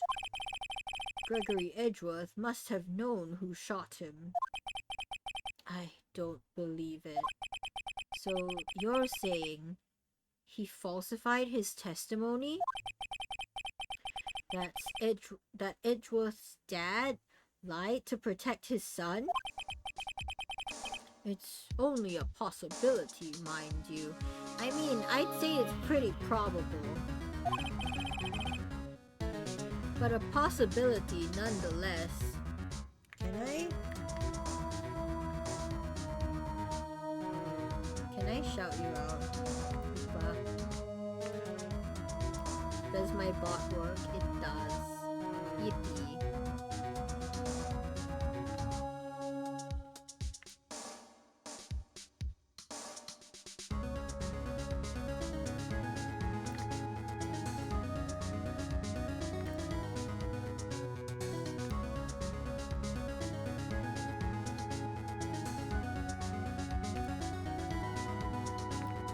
Does that work? Oh cool, that does work.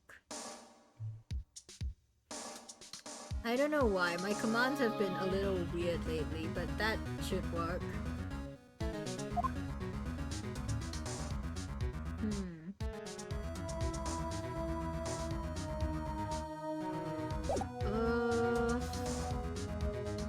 Let me show you the letter. Oh, so this is the letter? It does seem that Yogi was following this letter when he killed Hammond. But if he's following, did he write himself the letter, or did someone else write it for him? Is he being manipulated in some way?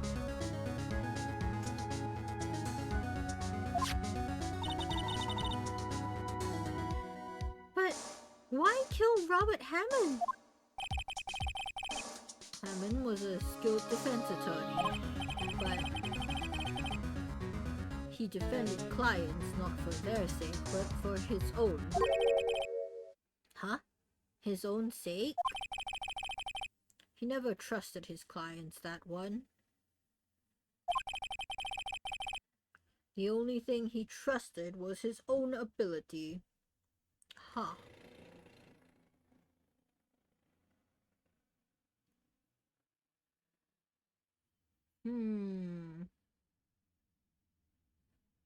Haven't trusted his own ability.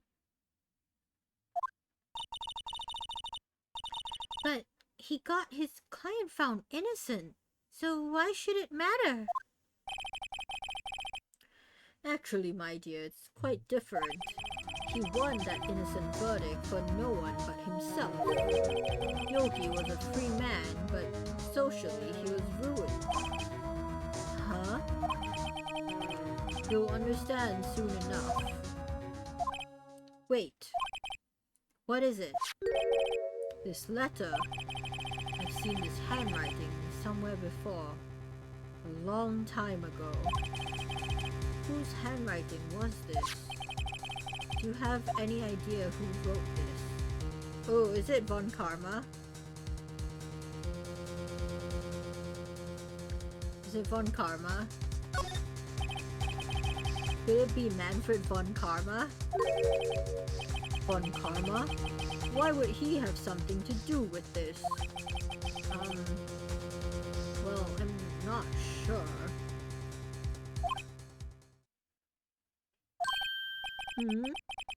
Von Karma, Von Karma. Wait, you're right, my boy. This is Von Karma's handwriting. I'm sure of it. I used to see it all the time on court reports. What? But that means the one who told Mr. Yogi to kill was... Correct. Manfred Von Karma himself. What does this mean then? Why would Von Karma want to frame Edgeworth?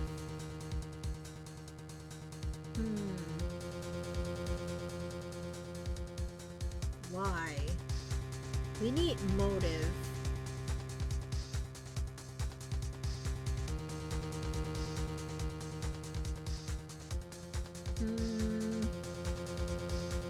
Is it because he doesn't want to be beaten by his own student? Because Edgeworth respects him greatly. So I don't see why.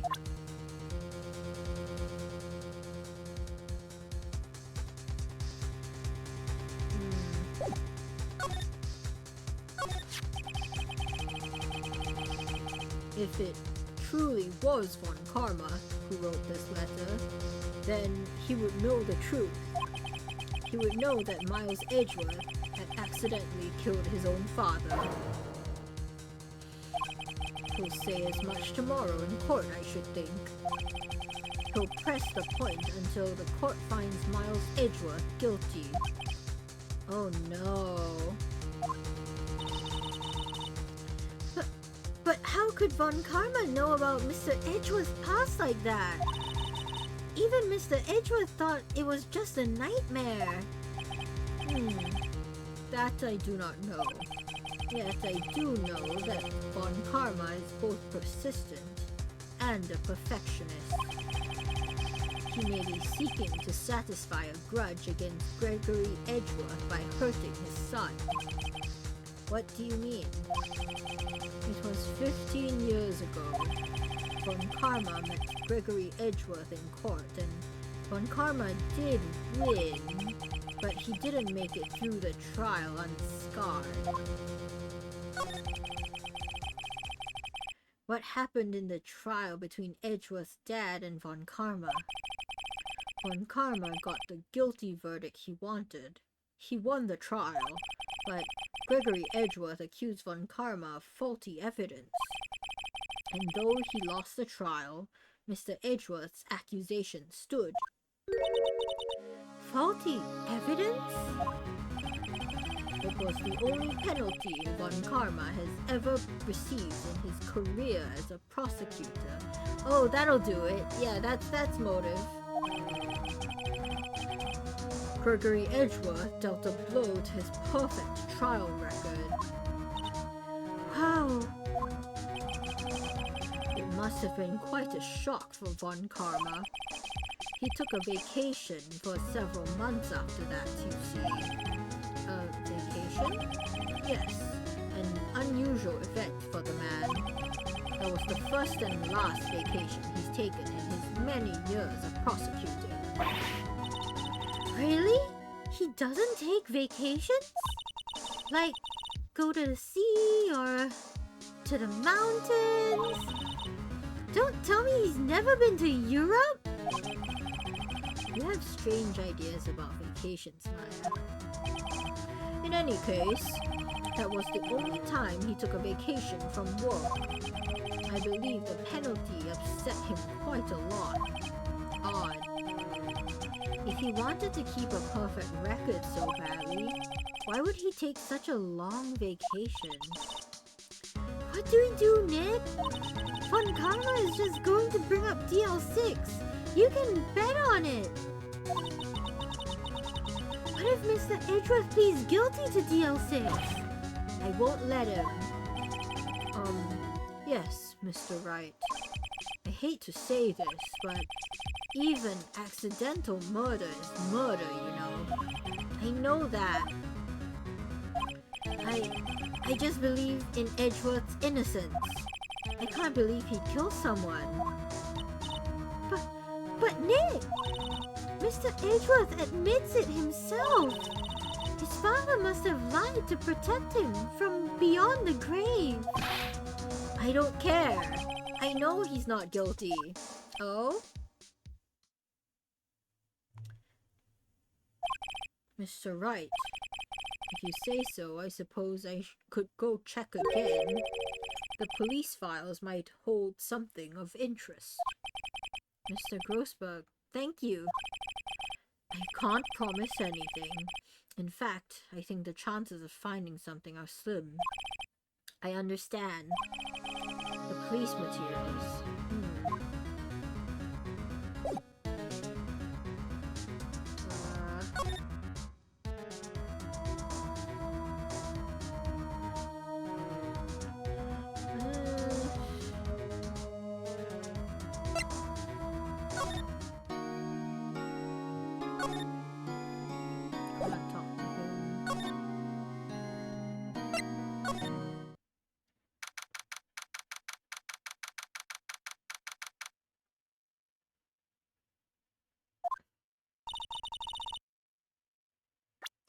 Actually, I think I'm gonna end here, chat.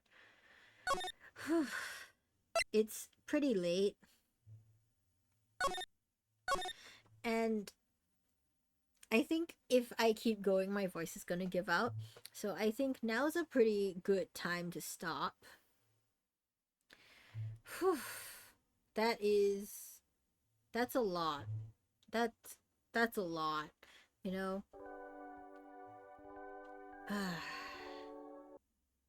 Oh.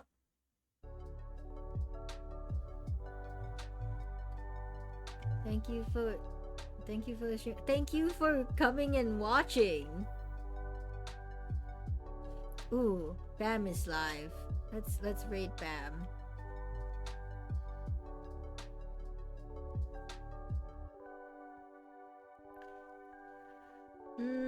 Everyone get in. Here are my raid messages. That's for followers and that's for subscribers.